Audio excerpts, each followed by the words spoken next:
All right, we're live. Perfect. Do you want to introduce yourself? I am Korinth. I'm a dirty leftist who defends general progressive policies. Okay. And I am a mean conservative, sort of Christian. Well, Christian, but heretical Christian, I guess.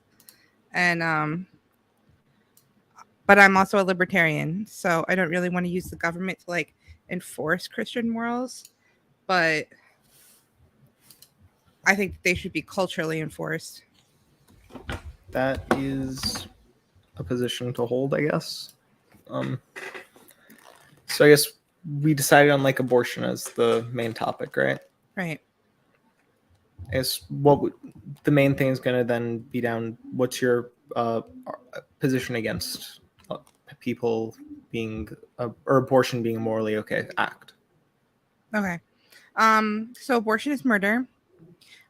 We have an obligation to our children more than anyone else. So murdering your own child, even if it's inside the womb, especially if it's inside the womb, is pretty much one of the I'll say the most egregious act that a person can do. It's even worse than killing a random person because you don't have an obligation to take care of a random person. You have an obligation to take care of your child. And if we want to say that it's not murder to abort your child, you have to either deny the humanity of the fetus and say that it's not a person worthy of human rights. I disagree. And or you would have to argue that a parent does not have an obligation to care for their child.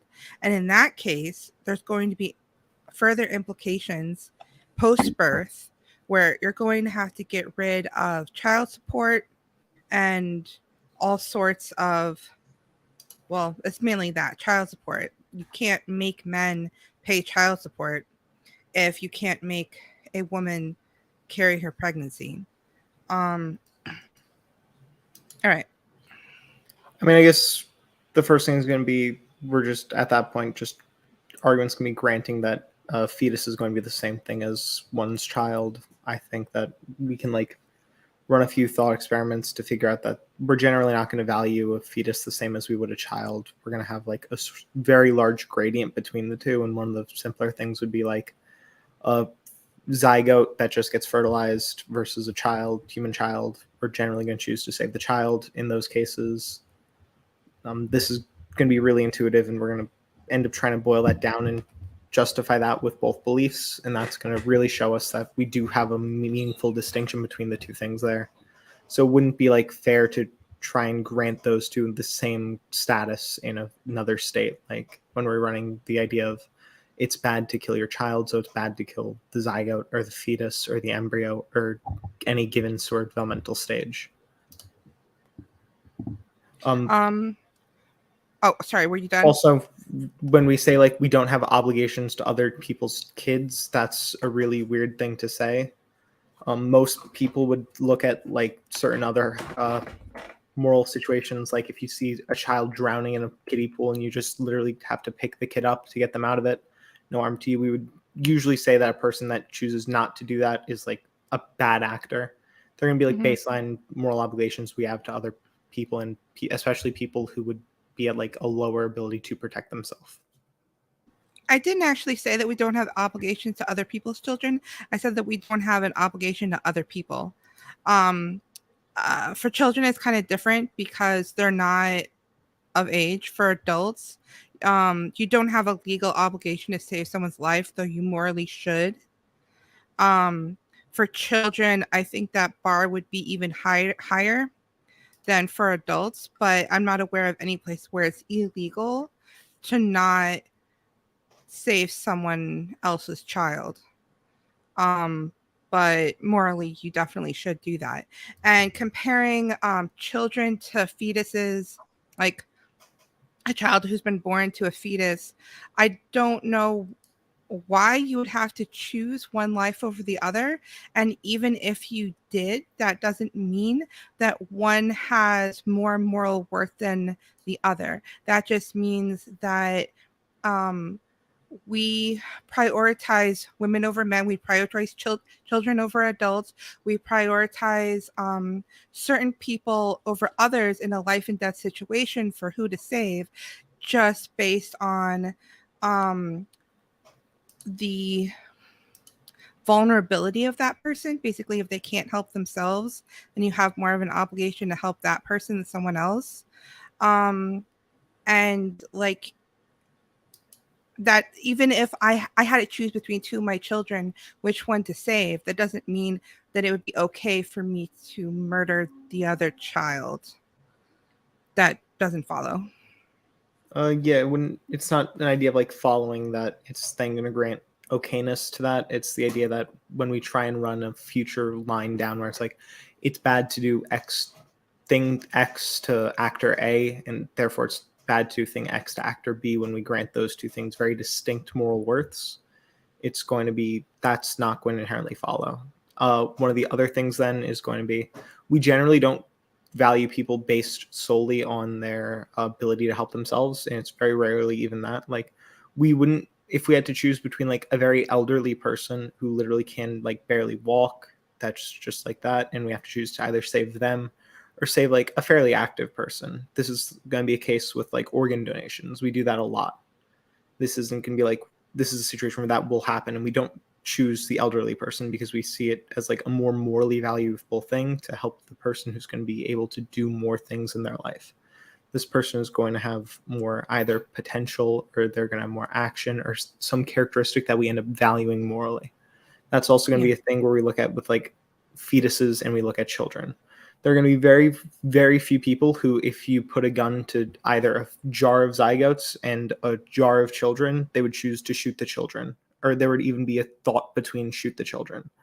We generally have a very large distinction between zygotes and fetuses, to the point where not fetuses, zygotes and actually born children, to the point where we have to look down and see what's creating this distinction.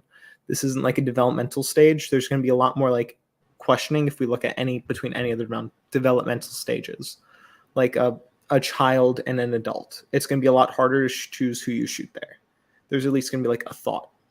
But so that's going to be like something that shows that we do value something beyond just like DNA or taxonomy or some other like characteristic that we use to like, that's really intuitive there. Yeah, we make like a cost benefit analysis, like a utilitarian calculation, and we don't really give organs to like really old people because they're going to die soon anyway. And our chances of naturally dying a natural death are very high for the very young and the very old. So in the first few weeks of pregnancy, the spontaneous miscarriage rate is pretty high. And then as you get older, obviously, your chances of dying go up very high towards the end there. So, but that doesn't mean that it's okay to murder these people. Yeah, it's not going to like follow that's okay to murder those people, but it would be an idea like, what then is going to constitute murder? It's going to be the unlawful or unjustified killing of a person, and then we look at like, what is a person? Right. It's Okay. probably not going to just be like some sense of like a biological definition, because I can give you like cases where it's going to be a distinct organism of human cells that you're going to say like, it's not going to constitute murder to cause this to die. So like, if I cut off a finger and you took the finger that got cut off and you held it away from me so I can reattach it, that clump of cells there would end up dying. But that wouldn't be murder. It would be a separate action that you can say like might be a bad thing there, but it would be like maybe assault or bodily harm, even though you're causing like a distinct set of cells to die then. Yeah, that would be assault, but you as a person are still alive because the rest of your body is alive. So that's why it wouldn't be murder. But for a fetus, it is a human and it's alive. And then in an abortion, you kill it. I mean, what makes the rest of my body the part that's not valued instead of the fingertip that we cut off? What's the distinction there? What makes the rest of those cells more valuable than that? I'm not saying that a fetus is more valuable than your finger. No one should cut off your finger either. Yeah, I'm not saying it's like more valuable. I'm saying when we ran the finger cutoff example and it was like the rest of your body is still fine. So if we reverse that and instead we put the fingertip on ice and we like hooked it up to some sort of like blood diffusion system and it ended up keeping that fingertip alive and the rest of my body died instead, we generally say that part was murder still, even though there's still a set of cells that are alive. Mm-hmm. So it's going to be, we're not valuing like some distinct set of cells being alive. It's some like emergent property of those cells that we end up seeing. Because a fetus is not a part of the woman. The fetus is a distinct human being and distinct organism inside of the mother. It's not a part of the mother. It's not an appendage of the mother. That wasn't like the point of the type, but that's still also not inherently going to follow, because we generally say things like the bacteria in our like digestive tract are going to be like a part of us. The enzymes in our cecums. Bacteria aren't human. Yeah, they're not. They're inside still like of a us part and of they us. help They're us distinct. digest our They're food. distinct organisms, though, right? Yeah, but they're not humans. Yeah, we'd They're still say bacteria. that they're like a part of us, though. No, they're inside of us and they help us. We have a mutually beneficial relationship with the bacteria, but they are not human and they are not our offspring. Okay, if you want to go down there, then it's still going to follow that we can look at like what emergent property we value in humans to determine it being killing, because we've shown like you can kill any given set of cells and it's not going to constitute murder if it's like a fingertip, because there's the way we ad hoc that is going to be, well, you're not killing the whole thing, and then we can flip which side stays alive and it's just the fingertip that stays alive, and we're like, and we realize that that does constitute murder. So there's going to be like an emergent property of that cluster of cells that we end up valuing as life beyond just some biological idea of DNA, human DNA in a living set of cells. It's not a living set of cells. It's a human being. It's the organism. Do you think like human beings aren't living sets of cells? I mean, they are, but that's not all they are. Yeah, there's like something beyond that, which is where we're trying to figure out, does a fetus constitute that? Okay, what is the emerging property that you think should constitute moral worth to be a person? I think consciousness is what we generally end up seeing as valuable of human worth. And we can run different like thought experiments to see that the majority of people have that same intuition. Can you define that? It's going to be the ability to like interpret certain brain states and have certain mental experiences. Can you be more specific? It's the ability to interpret things beyond a direct feedback loop. What does that mean? So if I showed you the color red, when you see red, there's going to be more than a direct A goes in, B goes out feedback loop in your brain. You're going to start having different sets of like correlations with that. You might see like red, and as red comes out, you're also seeing some sort of like emotional state. You're seeing some sort of like correlations with that. You're able to actually interpret things beyond, I put in hormone A and hormone B comes out, and then hormone C comes out and hormone D comes out in a balancing system that you'd see in like really simple organisms. So fetuses do have that. They recognize their mother's voice. They can recognize their father's voice if he's around. You can play little games with them and poke them and they poke back. Yeah, at certain stages. I don't think like a 40-week abortion would be like an okay thing to do. I think it's generally going to end up having that cutoff point around where we start seeing that property emerge from the fetuses.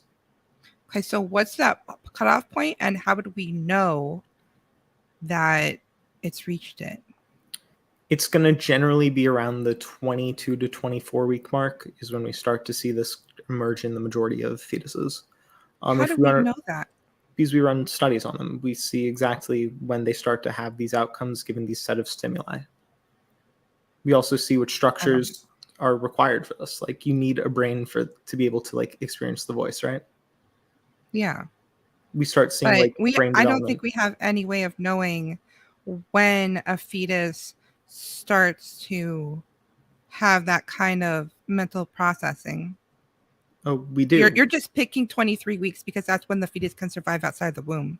No, said 22 to 24 weeks is generally the range we start seeing that brain waves start to come out of the fetus. We start seeing those things when we start to measure them using ultrasounds and MRIs on the mother's body. And we start seeing what developmental stages the fetus is in. We start seeing that the brain stages that we see in humans' ability to interpret these things in like people that are already born. And we see when those parts end up developing to the point where we'd have a reasonable assumption that they're going to be usable for the fetus. And that's going to be around that point. So coma patients, so they should just be, they don't get personhood because they don't have consciousness? I mean, we see that when we have people who are brain dead, we're allowed to pull the plug on them, and we generally wouldn't say that's murder, right? Some people that's brain dead. Yeah, because People who are brain dead, they don't have the ability to experience consciousness anymore. People who are in a coma aren't conscious. They're not currently conscious, but they have the ability to experience consciousness. Right, so they might experience consciousness in the future. No, so when it's someone not is like declared, a might in the future. It's they have all the parts required to, and they have a reasonability given a certain extent of external stimuli.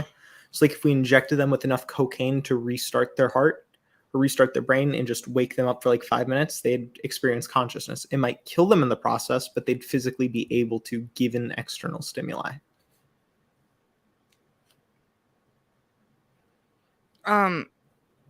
I think the reason why we consider it okay to euthanize people who are brain dead is because they have lost the ability for their brains to work and they will never be able to wake up because our brains can't heal. If our brains could heal and we did have the ability to wake up after being brain dead, then it wouldn't be okay to euthanize people who were brain dead. And that's the same reason why it doesn't make any sense to argue that it's okay to kill a fetus because it's below a certain threshold of consciousness, because it will in the future. We can see that with like sperm as well. It will in the future given a certain set of circumstances. Like if the mother stopped eating when she was pregnant, the fetus would also end up dying. So we need a certain action to happen for this. We wouldn't say like masturbation is then going to be murder or mass murder because you're killing a ton of things that could end up having consciousness or will end up having consciousness given But those sort of sperm aren't stimuli. human beings. It's going to, we can then say like, would it be like killing sperm then? Would you be killing those things that are not humans but are going to be its own distinct DNA? But fetuses are human beings. But yeah, is it, you can be mass murdering whatever you want to define the species of sperm as though? What? Would a period count as killing whatever species we're defining an egg as? Since we're saying it's not human, it's going to have some sort of species still, right? It's a gamete of a human, but until it joins with a sperm, it's not as a distinct human being. It has potential to become a human being, but it's not a human being. Yeah, it's gonna. What are you defining a human being as then? I guess The organism of an alive human with a distinct set of DNA, though twins share a set of DNA, but it's the organism of a human that's alive. what's gonna be a symmetry breaker between like saying that the difference in DNA, it's gonna be human DNA, right? That's what sperm is. They're gonna be human sets of DNA that are distinct. It's a half set, yeah. Yeah, and like you're not always gonna have like a complete set or like a full set. They're gonna be like chromosomal mutations that are gonna be either duplication or deletion events. This is why we see different like traits named as like 47 or 45, 21. I think it's 4721 is Down syndrome. where you don't have the normal set of chromosomes, but you have human DNA? People with Down syndrome still have a full set of DNA. They just have a bit extra. It's extra, right? There are also going to be situations where like you have 45, you don't have the complete set of DNA. Then would they still be human? Right. Yeah. So like it's not like having the complete set that then makes you human. If we're saying that people without the complete set can still be human. It's not someone has it. It's a sperm and egg have a half set. And they're still half. It's half of a set of DNA. Somebody who is a human who has the wrong number of chromosomes is still a human. Yeah, They're still a the human sperm being. are humans with just the wrong number of chromosomes then. They're not just, they don't just have the wrong number of chromosomes. They're not an organism. They're a single cell gamete. That's an organism. They're not a system. There's still going to be systems. Single cells are more complicated than just what we'd intuitively think they are. Okay, fine. But it's not a human being because it doesn't have a full set of DNA. And it doesn't, unless it joins up with an egg, it's not a human being. So if we're saying like it not having a full set of DNA is going to be sufficient to make it not a human, there are people who have a 23rd chromosomal paired deletion event where they have a single X chromosome or sometimes a single Y chromosome there. They're lacking the full set of DNA that we'd expect to see in a human. They only have 45 chromosomes then. They still have their full set. That's a full set. The sperm has their full set too then. It's a full set for that sperm and it's human DNA. Yeah, the sperm has its full set, but that's not a full set for a human. Yeah, and then that the 45 chromosomes aren't a full set for a human either then. I think we should just move on from this because we're just going in circles. We're not. We're really on this point here because we're trying to define like what is a full set for a human, and then there's not like a sufficient symmetry breaker between someone who has a deletion event on their 23rd chromosome and like a sperm or an egg cell.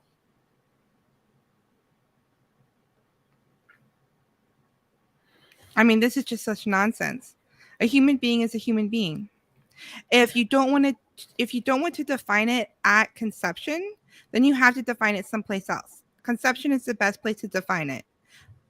The sperm and the egg come together, create a unique set of DNA. As a human being, it has the potential to become a fully fledged, outside of the womb, one day be an adult with full consciousness, etc. Right? You can say that at like any given point. You can say that you have the most potential even at like the 24-week mark when you can viably survive outside the womb, if you want to say that. Was why I was saying that. That's where you have the most potential to become something else. If we're saying that is the potential to blossom into a human being, that's also granting that it's not a human being at that point. Right? The most potential. I don't know if you can call it, if you can say, if you can judge when something has the most or least potential. Obviously we can look at like what's the likelihood that this situation is going to go out that way.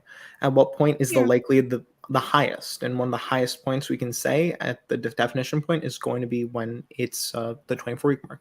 You even admitted earlier that the highest rate of death, that's going to be one of the highest points. Survival. You're right, that's not the highest rate of survival. Your highest rate of survival is when you're like 35. Well, the highest rate of survival is going to be when you're like 5-10 years old. Yeah, it's just going to be like a wildly point that we're outside of what we're trying to define at that point. We're losing the argument to try and figure out that point.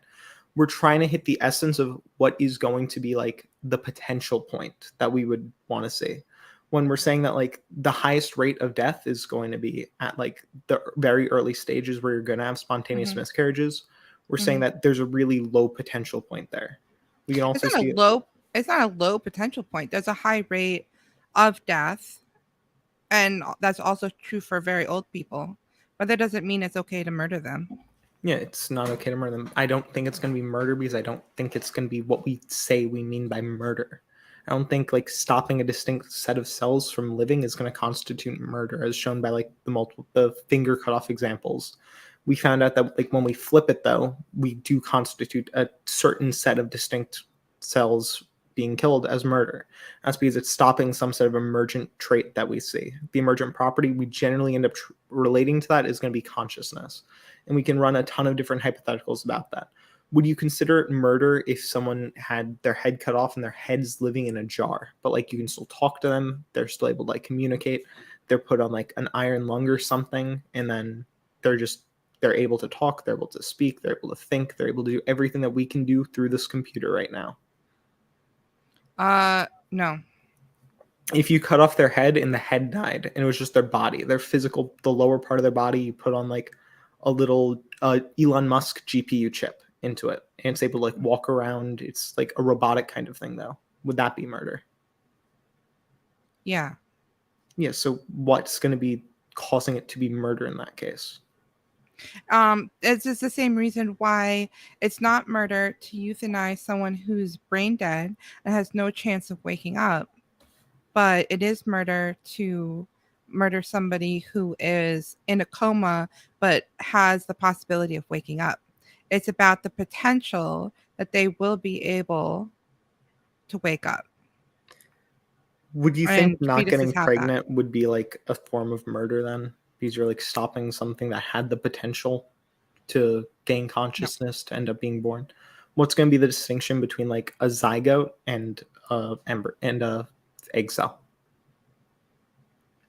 The distinction is that one is a gamete and one is a human. Yeah, what makes one of them? What makes the gamete not a human? Because that's human DNA. It's a human cell, and it's going to be its own distinct human life at that point.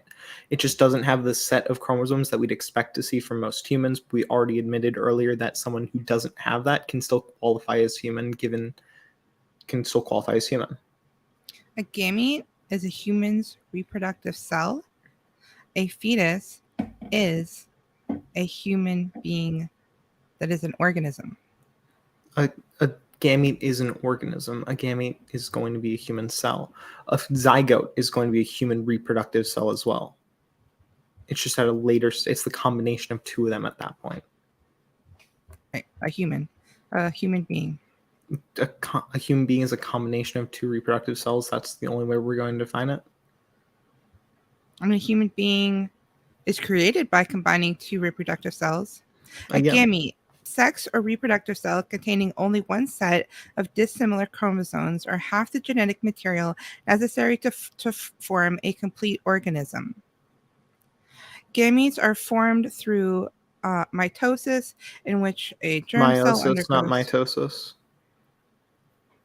meiosis. MEI. During fertilization, male and female gametes fuse, producing a diploid, i.e., containing paired chromosome zygote.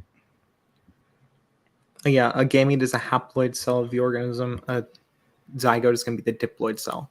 These are just two different stages of the reproductive cycle. What makes one of those the cutoff point for where we say potential is going to be starting to be valuable? Well, there is potential in a gamete, but it's not a human being. What makes it not a human being? I do put some moral worth on like, I'm not a big fan of birth control. Like, ideally, you wouldn't masturbate, you wouldn't use birth control, and every time you have sex, you would be open to the possibility of pregnancy. I'm not saying I want birth control to be illegal or anything like that, but there is, if you're going to be pro-natalist, and you want to go all the way, I mean, that's a position that you would take, and that's a position I take, is that children are good, humans are good, having more humans is good, and the function of sex is to reproduce, and the function of pregnancy is to have a baby. And if you go in and you disrupt that process you are going against the natural order.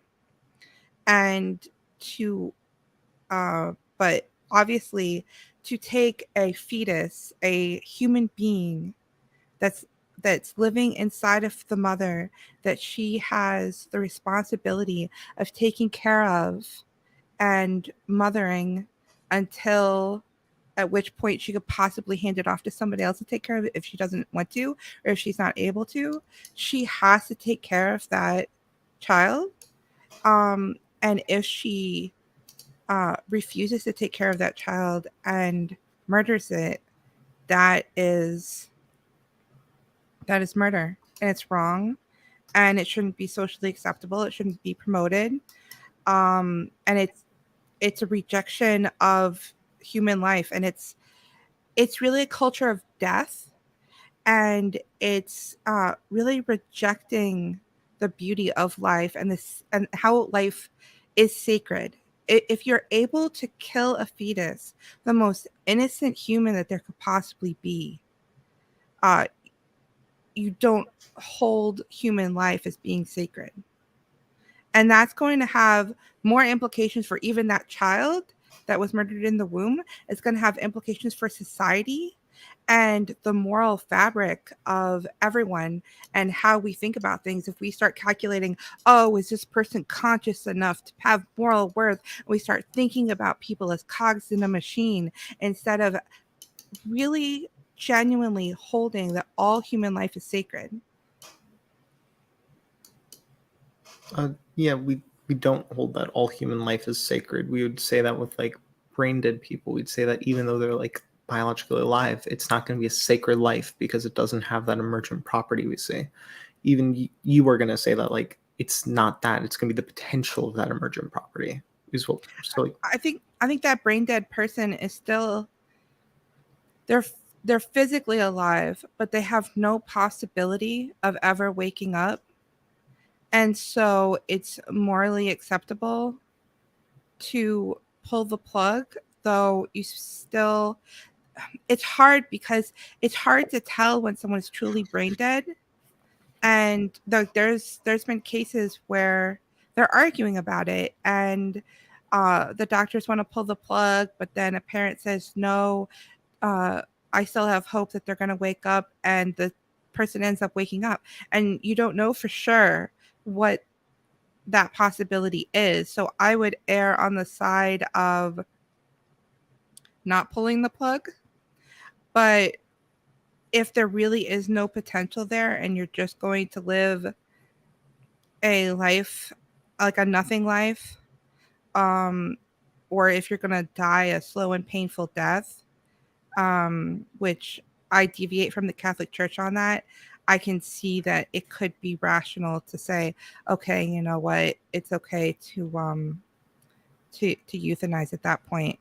But I mean, I would much rather err on the side of being more careful and avoiding murdering people than being on the side of like, yeah, it's okay to murder people.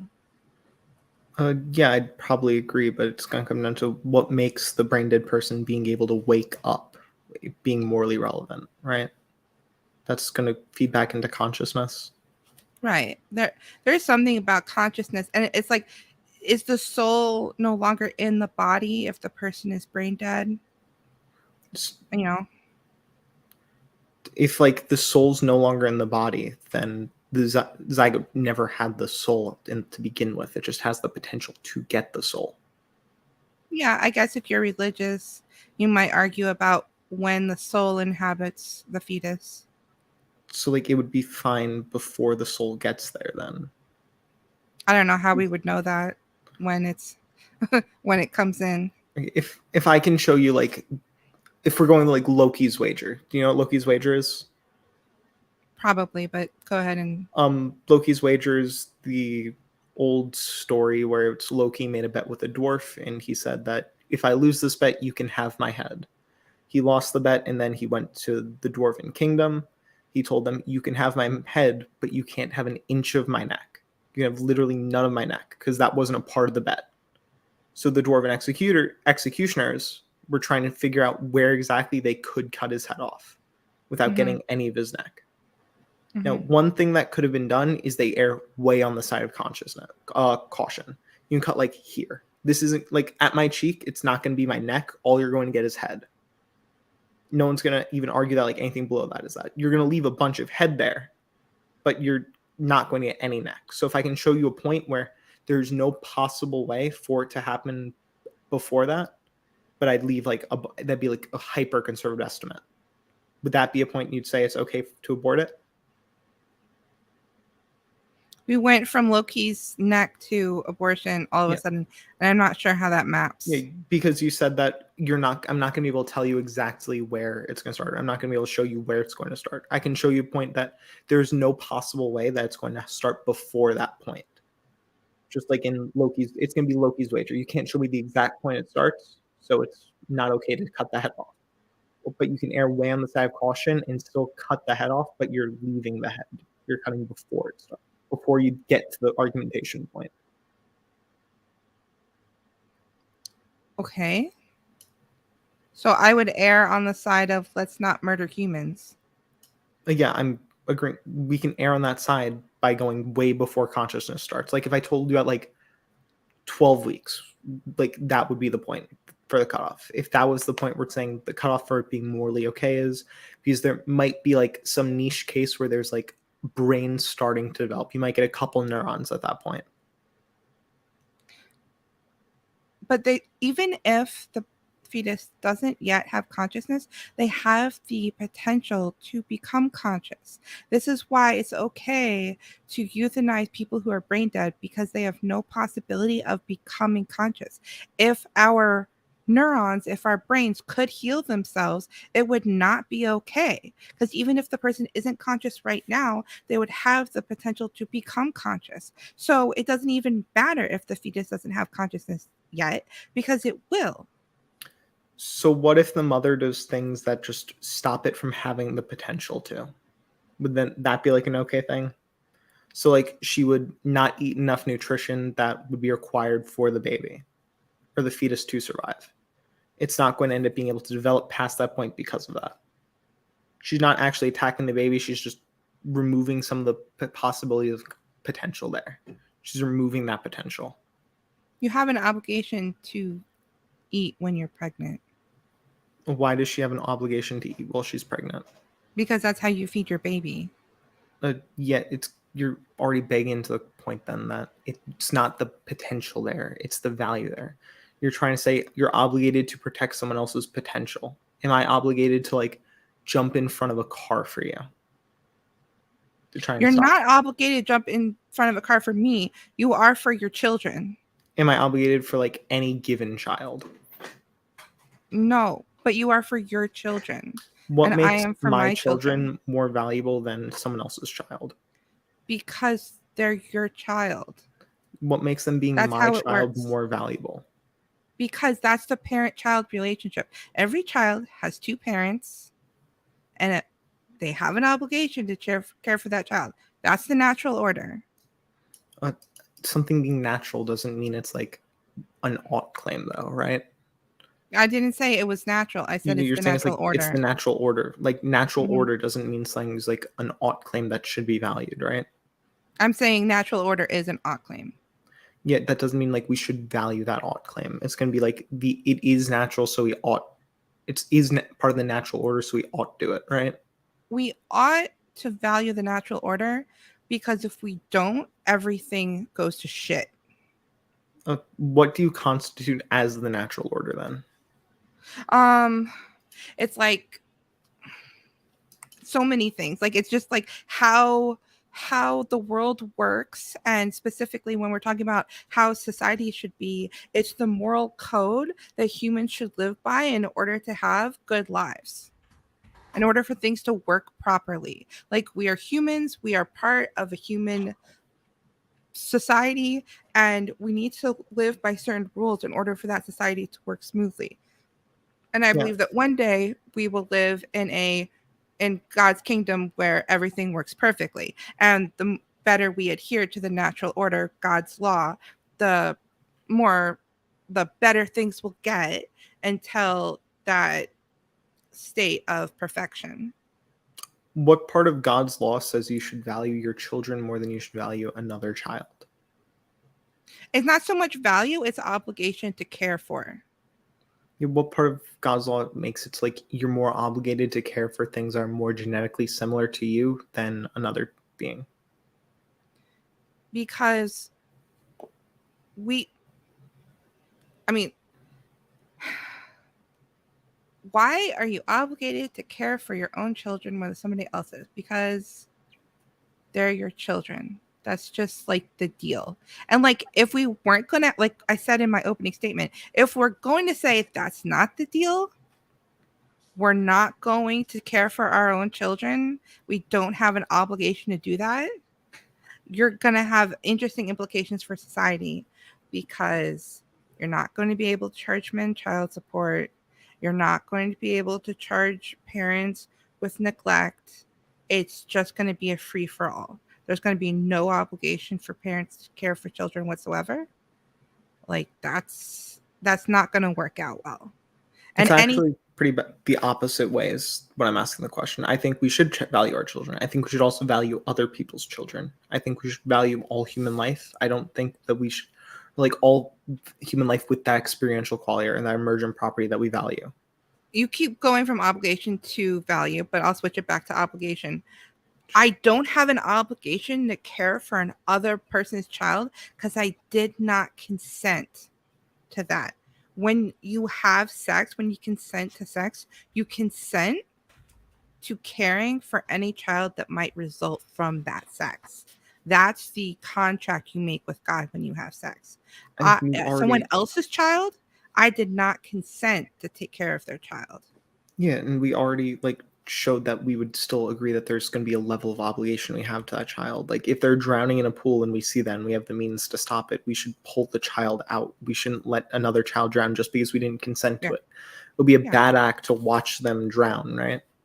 Yeah. So we have some sort of obligation to those children. Why do we say that our obligation to those children should be like less than the obligation to our children then?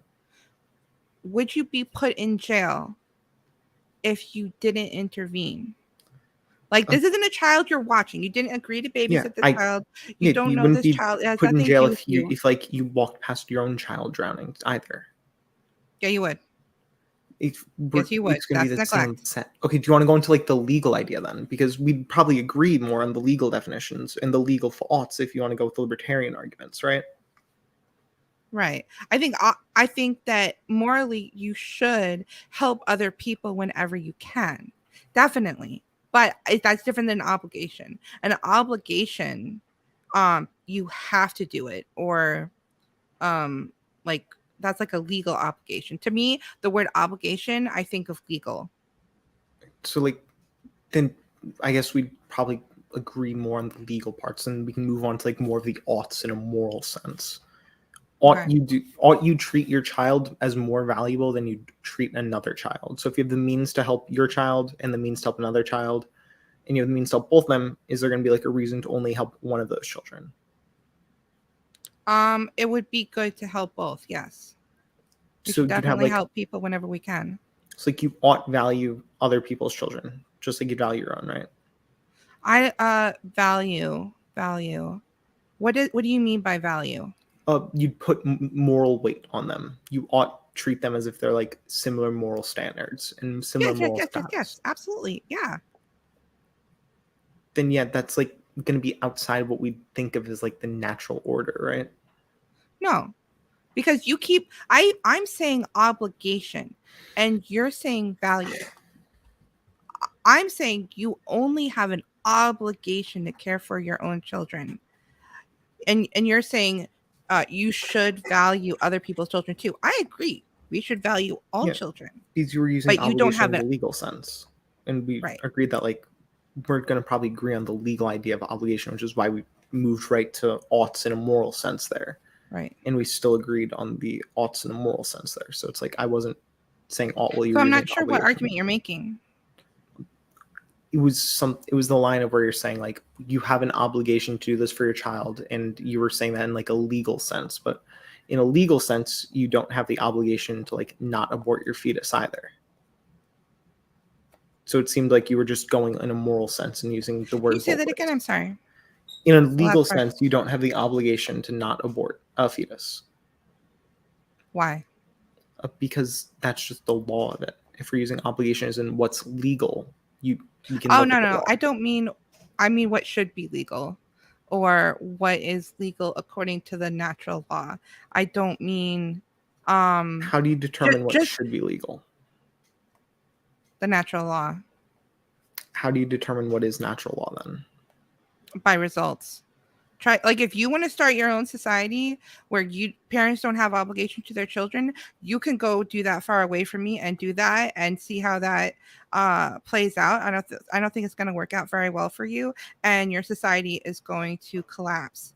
And I can do things the way that my civilization has been doing things for 2,000 years. I don't want to go back to Roman times where children were left in the street.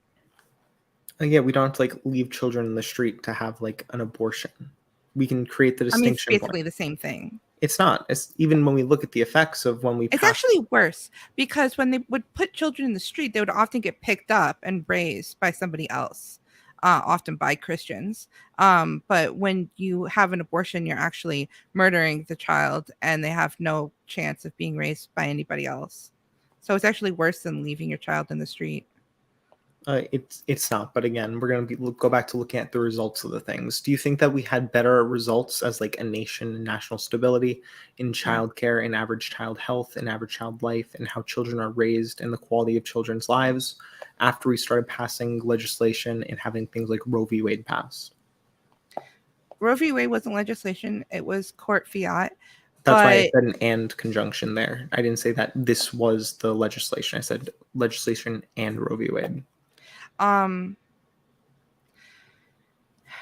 well, technology has definitely helped life expectancies and everything like that. But culturally, we have suffered a lot. We could be doing a lot better as a society with the technology we have right now. We've been doing really well in the science department, but we've been doing really badly in the morality and cultural department. That's why people are so unhappy. Like, we're living, we're alive, but we're miserable. What moral standards do you think we're doing worse than now than we were like 30 years ago? Abortion, sex outside of marriage, having children outside of marriage. These are all things that were happening again like 30 years ago. Before the And at that point, sexual you're saying revolution like of, results are what matters. And then you're saying like that's where determining that abortions are going to be like a worse thing. And you're saying abortion is the measure we're saying that's worse. At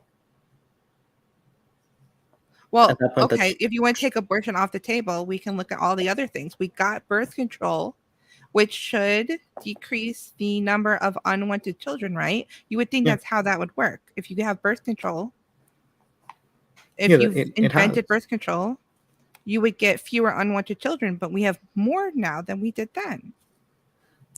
So would you say like birth control is good then because you're valuing like more children as like a better thing, right? That was your pro-natalist position.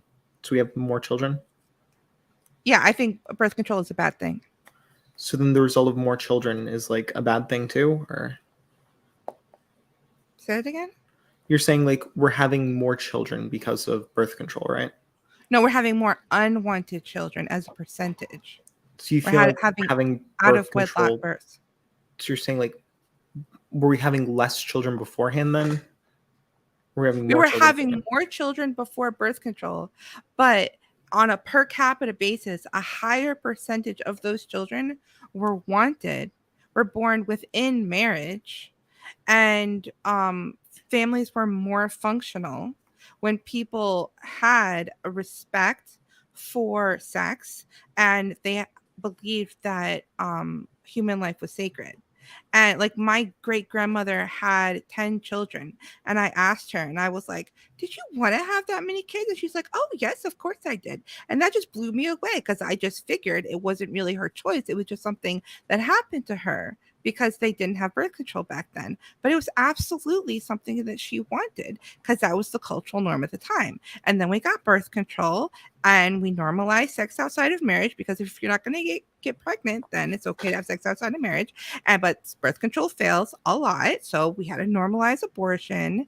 And now we've totally dismantled marriage. We have no respect for sex. We have no respect for human life. Our society hates children and is constantly acting like being a parent is the worst thing in the world, and acting like children are like the most annoying, terrible, life-ruining things. And the children that we do have, half of them are born outside of wedlock, and those are the ones that don't get murdered in the womb. And now our fertility rates are falling below replacement rates. So yeah, we screwed everything up. So for saying that, like, we're having less wanted children, it seems like you just get an abortion if you don't want the child, right? That'd be a way to solve that. You can use that as a way to increase the results and the quality of results. We're able to protect people who want children. There are going to definitely still be people that want to have 10 kids now. We have a ton of people who are pronatalist. I don't think that there's going to be the trait of where, like, your great grandmother is going to then have birth control, so then she's going to not want that. But there are going to be people who were influenced by those cultural norms to be forced to have those situations, and they're not going to be forced to have them now.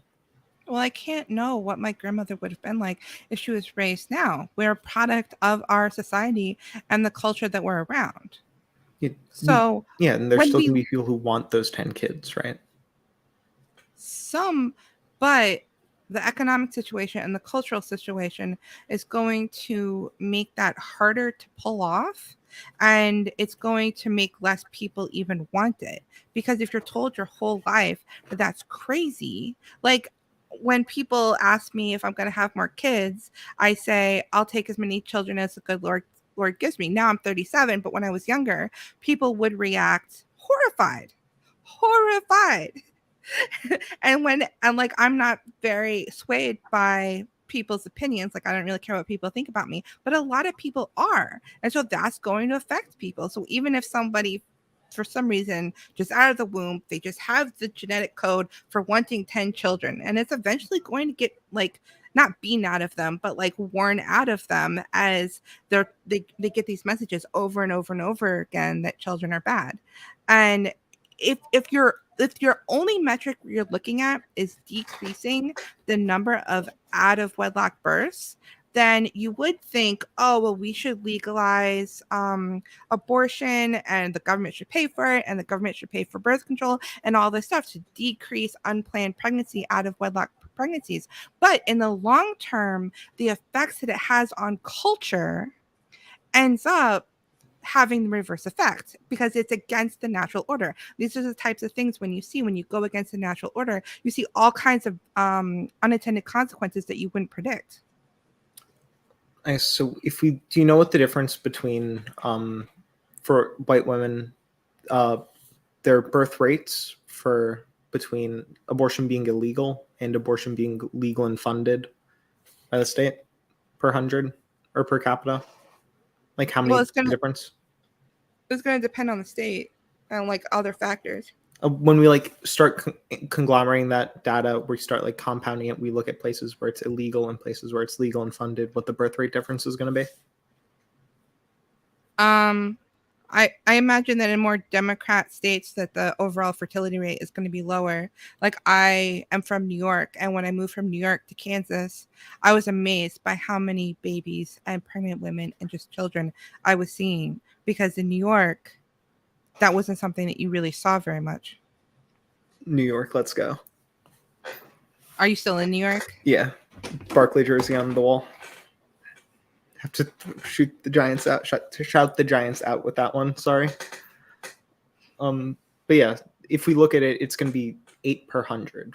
That's the birth rate difference. And then we start seeing quality of life increase drastically for those children, because you're going to have less children who are born to like younger parents who are going to be less financially stable, in less stable relationships, and who are just not going to be in a position where they're ready to have the children. We don't see a drastic increase in children being born. We see a very drastic increase in the quality of. Rachel's here. Let's go. God. Okay. But we start seeing very. You're right. I think the USSR was bad, Rachel. But we start seeing the rate of the increase for births not be that high, but we see the quality of life be drastic and huge. So for valuing what children are and valuing children and valuing quality of life as well as just life itself, which I think is going to be something that we'd probably also agree on, the better off children are, it's going to be better. Like it might be a situation where I'd rather have like 9 kids where they're all in like a very stable, very healthy situation than 10 where they're all starving to death. It's not going to be like that stark of a difference, but we're going to see like a point where we start to value quality of life rather than just raw number of lives. And I think that when we look at abortion, that's going to be one where the quality of life is drastically going to outweigh the difference in lives. Yes, that makes sense logically, right? You would think that well, if I'm having trouble feeding the number of children that I have, if I get rid of some of them, I'll be better off. But it doesn't usually end up working that way for some reason, especially in the long run. It's almost like God provides when we do the right thing. It actually does generally work out this way, which is why we see, even with abortion legalized, we see a very low difference because people who get abortions end up generally having children later on in life when they're in better situations. Well, better situation financially, but not better situation physically. Better situation There's a both lot of financially and familially. Like you're generally going to have more people being married later on in life than they would in like their early 20s, right? And you're going to have a lot of people who wait and they wait too long and then they can't have any children. And that is so sad. I would much rather have a child too young and struggle than be too late. I'd rather in those cases they adopt. I'd rather the children who are currently struggling have very poor qualities of life right now end up Where are being we going taken to care of. adopt these babies from? Where are these babies coming from? From even our situation where we had legal abortion, hundreds of thousands of children in the foster care system. Foster care system is completely different from adopting babies. The foster care system is really hard. Yeah, I don't think they should just adopt the babies. I think that you should adopt the children themselves. I don't think that they need to be like a fresh newborn blank slate to be deserving of care. Not all of the kids in the foster care system are up for adoption. Yeah, maybe not all of them. I think the ones that are should be. I think that there are a large enough amount and a large enough amount who need to be taken care of. Yeah, and Christians do. I have a cousin who adopted 2 kids out of the foster care system. Like that's Christians who are stepping up to take care of those foster kids. It's also and Christians who are stopping those foster kids from being in other loving households. What do you mean? With LGBT parents. Oh, give me a break. There is no break. Christians want to have their cake and eat it too. They want to like posture that, oh, we're doing what we can. We're the good ones, while saying that the children are better off alone than with families that love them. No, they're better off with, ideally, your biological mother and father. And if that can't happen, then you're better off with a adopted couple who's a man and a woman who have good moral character. Yeah, and what's better off being without that adopted couple or being with a gay adopted couple? You're probably not very well off with a 2 male couple. Do you think they're going to be better off with those 2 parents, or they're going to be better off alone in the foster system? I don't want anybody to be alone in the foster system. But the legal situation we have now is that gay couples can adopt and they're treated the same as heterosexual couples. They can legally get married. And it's actually adoption agencies that do not cater to same-sex couples are being forced to shut down, because they're discriminating. Yeah, they're discriminating against gay people by posturing about how they're going to be better off alone and in the foster care system than with 2 loving parents. These are adoption agencies that are placing people. There are huge wait lists for even disabled children, huge wait lists of people trying to adopt children. And yet there's still a ton of these children that would be better off because there isn't this long wait list. They're wanting little kids. They're wanting babies that are blank slates because that's what a ton of these parents do. They don't want to raise a child. They want to start with a blank little infant. because it's not like the foster care system is going to give you a 10-year-old and say, here you go, get attached to this 10-year-old. He's going to be yours until he turns 18. They're given and then pulled, given and then pulled, given and then pulled, and they're switched around every few months, and it's a complete disaster. And we get into what I think about the government and their foster care system and what I think would be a better alternative. But saying that we have to act like two men are an appropriate environment for children to be given to is like, Yes. the false dichotomy is amazing. It's like, no, that's Yeah, not what's the how false any dichotomy? of this works. What's The the false false dichotomy? dichotomy is either the crappy foster care system or homosexuals. That's a false dichotomy. That's not a false dichotomy because there are Yes, tons it of is. children who aren't placed in We could do housing, and they better. would have tons of loving We couples can do better. that would take We care can of do them. better. There is no We can false do better. dichotomy. This is why these companies are being sued for discrimination, because they're discriminating because they're self-righteous in saying We that should better we off should have the right alone to than with two discriminate. loving parents. We should have the right to You discriminate. should have the right to prevent children from being with parents that would love them and take care of them. We should have the right to prevent children given to perverts who are going to sexually abuse them. Oh, you think they're perverts that are going to sexually abuse them? There's a huge overlap between pedophiles and homosexual men. Didn't you say you're in the Catholic Church? No, I'm not You wanna- Catholic. I said that I deviated from the Catholic Church on something, but I'm not Catholic. But I'm kind of close to Okay. being Catholic. Oh God, that's gonna be like a huge irony It's right factually, it's that I mean, honestly, that's why I haven't joined the Catholic Church properly. there. So like So you're that's not just an fine with a irony. little bit of the pedophilia from the priests, right? No, I'm not. I mean, that's why I have not joined the Catholic Church. I do not tithe to them because the Vatican Would it be is better for corrupt. kids to be in the Catholic Church or no church? A church that isn't corrupted with Would homosexuality. it be better for the children to be in the Catholic Church or no church? I don't know. I don't know like the statistics of like I hope that now they've rooted out the problem and that they're not just shuffling around these pedophile priests.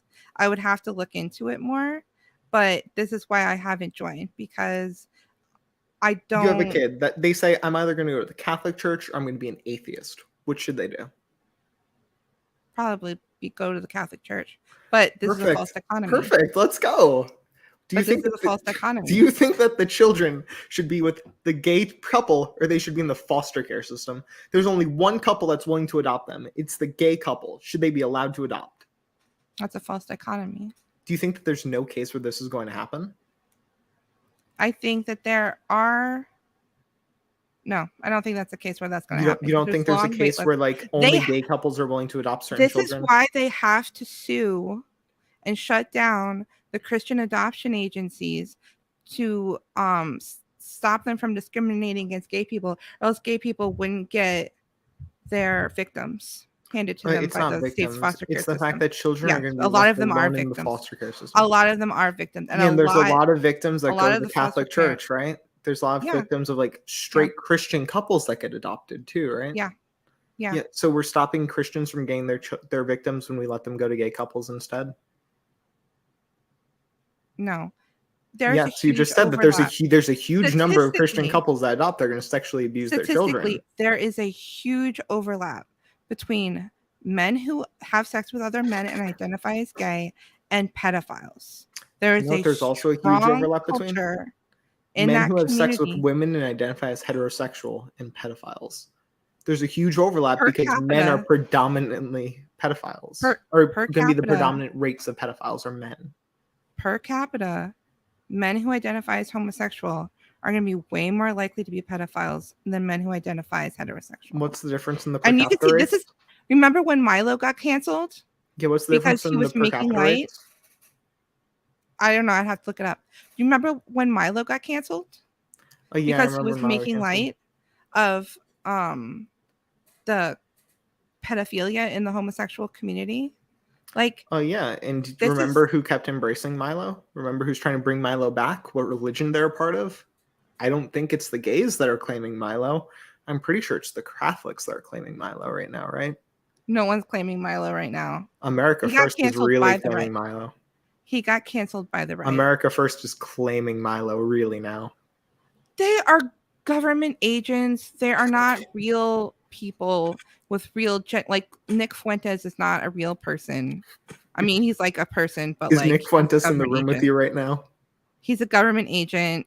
No, like the number of actual fascists is like very small, and he doesn't like. Didn't Milo and Nick Fuentes have a falling out? You know what else is Milo's another really small number? The amount of gay men that are pedophiles. So why should we deny them from it's being not a that? small It number. is a really small number.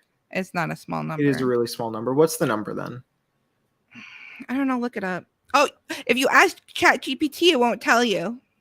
That's Oh, a yeah. hate fact. Yeah, so what's the number then?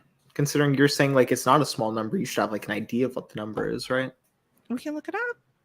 Oh yeah, apparently you know the number because you're able to make references to the number. You should at least be able I've to give me, like, looked a it rough up idea. before. I don't have it memorized. Yeah, I don't you have know it the written on the numbers back that of I my looked up hand. and the numbers I referenced, I was able to tell you, right? I was able to tell you what the number was when I asked you what the number? difference in birth rate is. I knew that number off the top of my head because I actually saw the number. If I was like making something up and I was bullshitting, I would tell you like, yeah, I don't remember the number. Like I forgot the number. I forgot like even an idea of the number. You don't need to tell me the exact one. I'm sorry, I'm not enough of a debate, bro. I guess I should keep like a file open with all of my facts and I statistics. don't have a file open right now. Okay. I have my I'm own more stream interested. open. I'm more interested in theory than these like statistics, because statistics can be played with anyway, and I mean you can get a study to say whatever you wanted to say. Okay, so like what's the theory behind should we allow gay people to adopt if we're not going to go with the statistical argument against it? Because they're perverts. Again, you're requiring statistics to do that. What makes gay people perverts?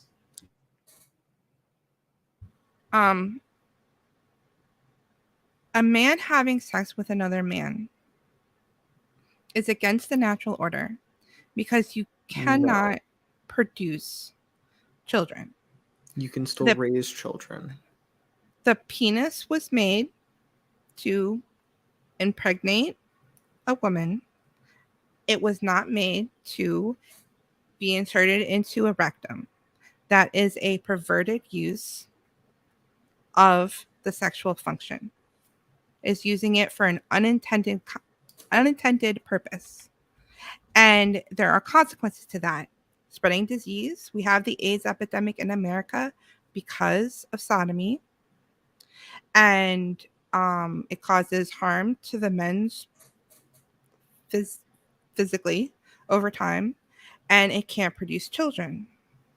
And then we pretend like they can get married, but marriage is a specific thing that involves the birthing and raising of children, and two men cannot do that. So then they can raise the children that are left by the straight couples that don't do that, right? So a lot of them now are doing what Dave Rubin and Pete Buttigieg did. They're also getting surrogacy, yeah. Buying eggs, hiring a surrogate, and then hiring nannies and buying breast milk and doing all these things and creating children with no mother. And this definitely goes against the natural order. And I even thought back in the day when I was an atheist, I thought that Christians were crazy when they talked about the slippery slope. I thought, oh, what are they talking about? It's fine. Just let people do what they want. And has not been very long since the legalizing of gay marriage. And now we're manufacturing babies. And they can't even have the babies one at a time. They're so narcissistic. They have to get a pair of twins, one being the father of each one. Isn't it better that they're doing this together? No, you should not be hiring women in third world countries to give you their eggs and to be a surrogate and all of that. We should follow the natural order and have a man married to a woman and get pregnant the natural way. We should not be using money to basically buy mail order children. They're not by mail order children. They're people that wouldn't have had children otherwise be able to have children and raise them in a loving home. How is that not mail order children? By the fact that you're not mail ordering them. You go fly there, pick them up, and bring them back. They're not shipped in the mail, but it's really close. So like if it's like a neighbor. Would it be fine if like my neighbor's my surrogate then? If they're no. It's like it's not the fact that it's like mail order children then. It's like you have an idea of the issue underlying it. I wanted to be like, well, it might be okay if it's like your sister and like you have fertility problems, she's doing you a favor. But then I'm like, you know what? No, we can't budge on this at all. We can't. If we budge on it an inch, they'll take a mile. So no, absolutely Okay. not. None Sure. of it. No IVF. No, absolutely. What do you not. consider a big number then? Like what percent of gay people would be pedophiles would be like a big number? Would like 5% be a big number? Yeah. 5% would be a big number? Yeah. 4% would that be a big number? Yeah. 3% would that be a big number? Yeah. 2% would that be a big number? Yeah. 1% would that be a big number? Yeah. 0.1% would that be a big number? No. 0.5% would that be a big number? Yes. 0.25% would that be a big number? 0.25%. What's the point? It's more than 1% of men are of homosexual men are pedophiles. 1%'s a big number. Okay, so you understand that's going to be like you're saying that a big number of straight people are also pedophiles, right? Oh yeah, way too many straight men are also pedophiles. One person being a pedophile is too many. A big number of them being pedophiles is different than like too many being pedophiles, though, right? Because like 0.1%'s not a big number of that group being pedophiles, but that's too many of them being pedophiles. Okay, let's look at it this way. The chances of a child being molested by their own biological father is not zero. I know somebody who it's not zero. like this. It's not zero, but it's much lower than basically any other arrangement. If you have stepfather, if you have a straight stepfather is the highest correlation you're going to get for sexual abuse rates of children. As by far the highest. I know that stepfathers are statistically very dangerous. I don't know what that is compared to two adopted fathers, foster fathers, whatever you want to call them, two men who are homosexual, who have gone out of their way to get children that are not biologically related to them. Then? Would it be okay if they get a daughter? Would it be okay if those two gay men get a daughter? That might be safer, but I still don't approve of it. It's like, would you rather that daughter be raised in the foster care system or by those two gay parents? By their parents.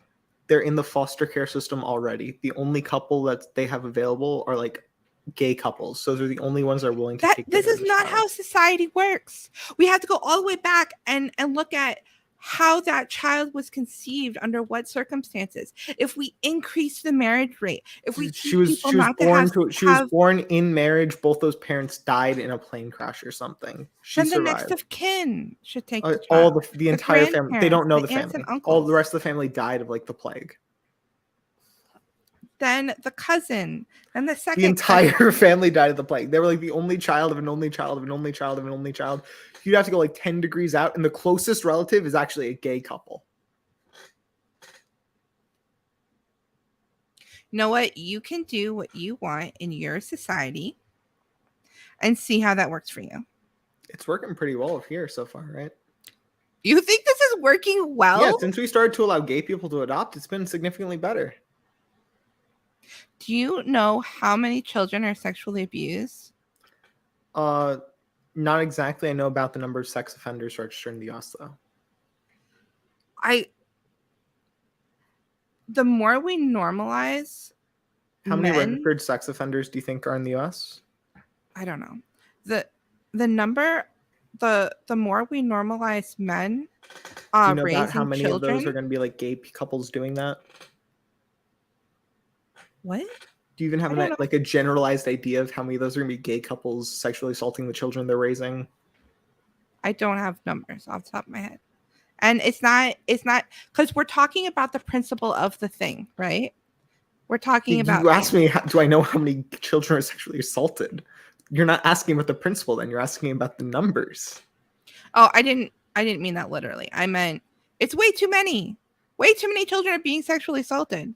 I And agree. We girls should are take them out of the Catholic Church. We should take them away from stepfathers. Women should marry other women once they get divorced with kids. That's the way to keep them safe. You might have a point there. I agree. They should be in the LGBT couple camps. Lesbians are very different. I have no problem with lesbians. But what? There's no problem there. I agree. Let's go. There's no problem there. I'm also okay with polygamy. Okay, Rachel is going to be mad about this one now. I think maybe we should bring back one man and multiple wives. Not every man needs to be having children. Anyway, I forgot what I was going to say before about. I totally lost my train of thought. I got distracted by lesbians.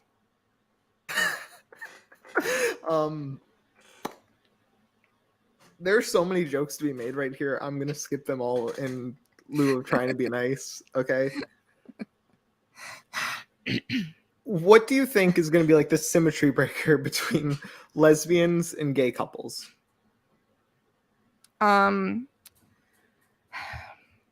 Lesbians don't spread disease. They can't get pregnant by themselves. So gay couples can't get pregnant by themselves either. Oh yeah, but I meant like out of wedlock sex like isn't really that big of a deal between two gay women. Marriage then is going to be like a good thing too, right? It's going to like reduce the amount of men that are going to be like gay and spreading disease. Is like you're encouraging monogamy. That's going to be a social thing that's going to try and lead them to that. Married gay men are rarely monogamous. They're very commonly monogamous. What? Do you think the majority of gay men are polygamous? They are not monogamous.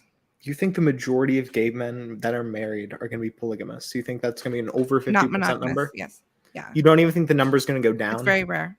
You don't think the number of like non-married gay people? Married gay couples might have bigger, a higher possibility of being monogamous than a single gay man, but they are rarely monogamous even when they get married. Sure. They even if it just increases the rate, partners. Even if it just increases the rate of monogamy, that's going to lower the rate of disease spread, right? Well, maybe we should make something for them, like what's it called? Like our legal idea of marriage, because we have a legal concept of marriage, right? A domestic partnership, right? We also have a legal concept of marriage that's like not church based, right?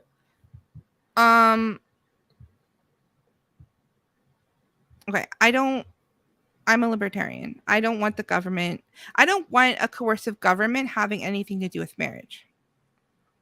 I don't want them recognizing marriage. We already are. So like as long as we have marriage, it should apply to gay people. But like we should get rid of that, right? No, I would rather see us getting rid of legal marriage than recognizing same-sex marriage. So like because but as long as we don't do that, it should be like open to them too, right? Until we get rid of it in a legal sense. No. So why should it be a symmetry breaker as long as we have it there? Why do we have marriage? What's the point of marriage? The point of marriage is to encourage social bonding and monogamy to be able to stabilize family structures. Family structures. Okay, where are these children coming from? Adoption or surrogacy. No thanks. Adoption, surrogacy, yeah. I think it's better to have those children be adopted than to be left alone. I think it's better that they not be adopted by same-sex couples. And it's not marriage. If you can't produce children, it's not marriage. So like if you're an infertile woman, you're not married when you're married to a guy? A married couple, a heterosexual married couple without children, it's not quite the same thing as a marriage with children. It's not really the same thing. You're just playing house. Sure, there are people that have been like child sexual assault victims that were so young that they lose the ability to have children because of the damage caused to their bodies. Are they then unable to be married because they're victims of unable to have assault? Children? So are they unable to be married because they're unable to have children? They're able to get married because because when a man and a woman have sex, there's a possibility that they could get pregnant, and we don't No, know for sure who's she literally infertile or cannot. not. Like she had to get a hysterectomy, an entire hysterectomy from it because of the damage caused.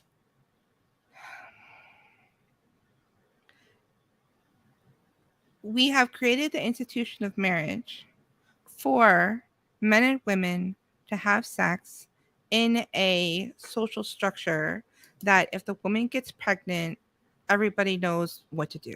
There's the man is saying, I am obligated. If you get pregnant, I'm going to take care of you and that child. And it's a contract between the man and woman, and usually their family and their community is involved. And different societies have different cultural norms about that. But the purpose is for the children. If a couple can't have children, that is very unfortunate. But the reason for the marriage is for the possible children. Yeah, so if it's we know that impossible for them to have children, we know that same-sex children, same-sex partners cannot have children. So it would be completely useless for them to get married. in Now, situations where a woman had a hysterectomy, would that be possible? Now, we might know that someone is infertile, and we might know that for 100% sure. But we're not going to change the institution of marriage to say infertile people can't get married, because that doesn't really make much sense. For children, that wouldn't be changing the institution then, though. What? If you're saying the institution is for people with the possibility of children, that wouldn't be changing the institution then. You'd be using the same institution.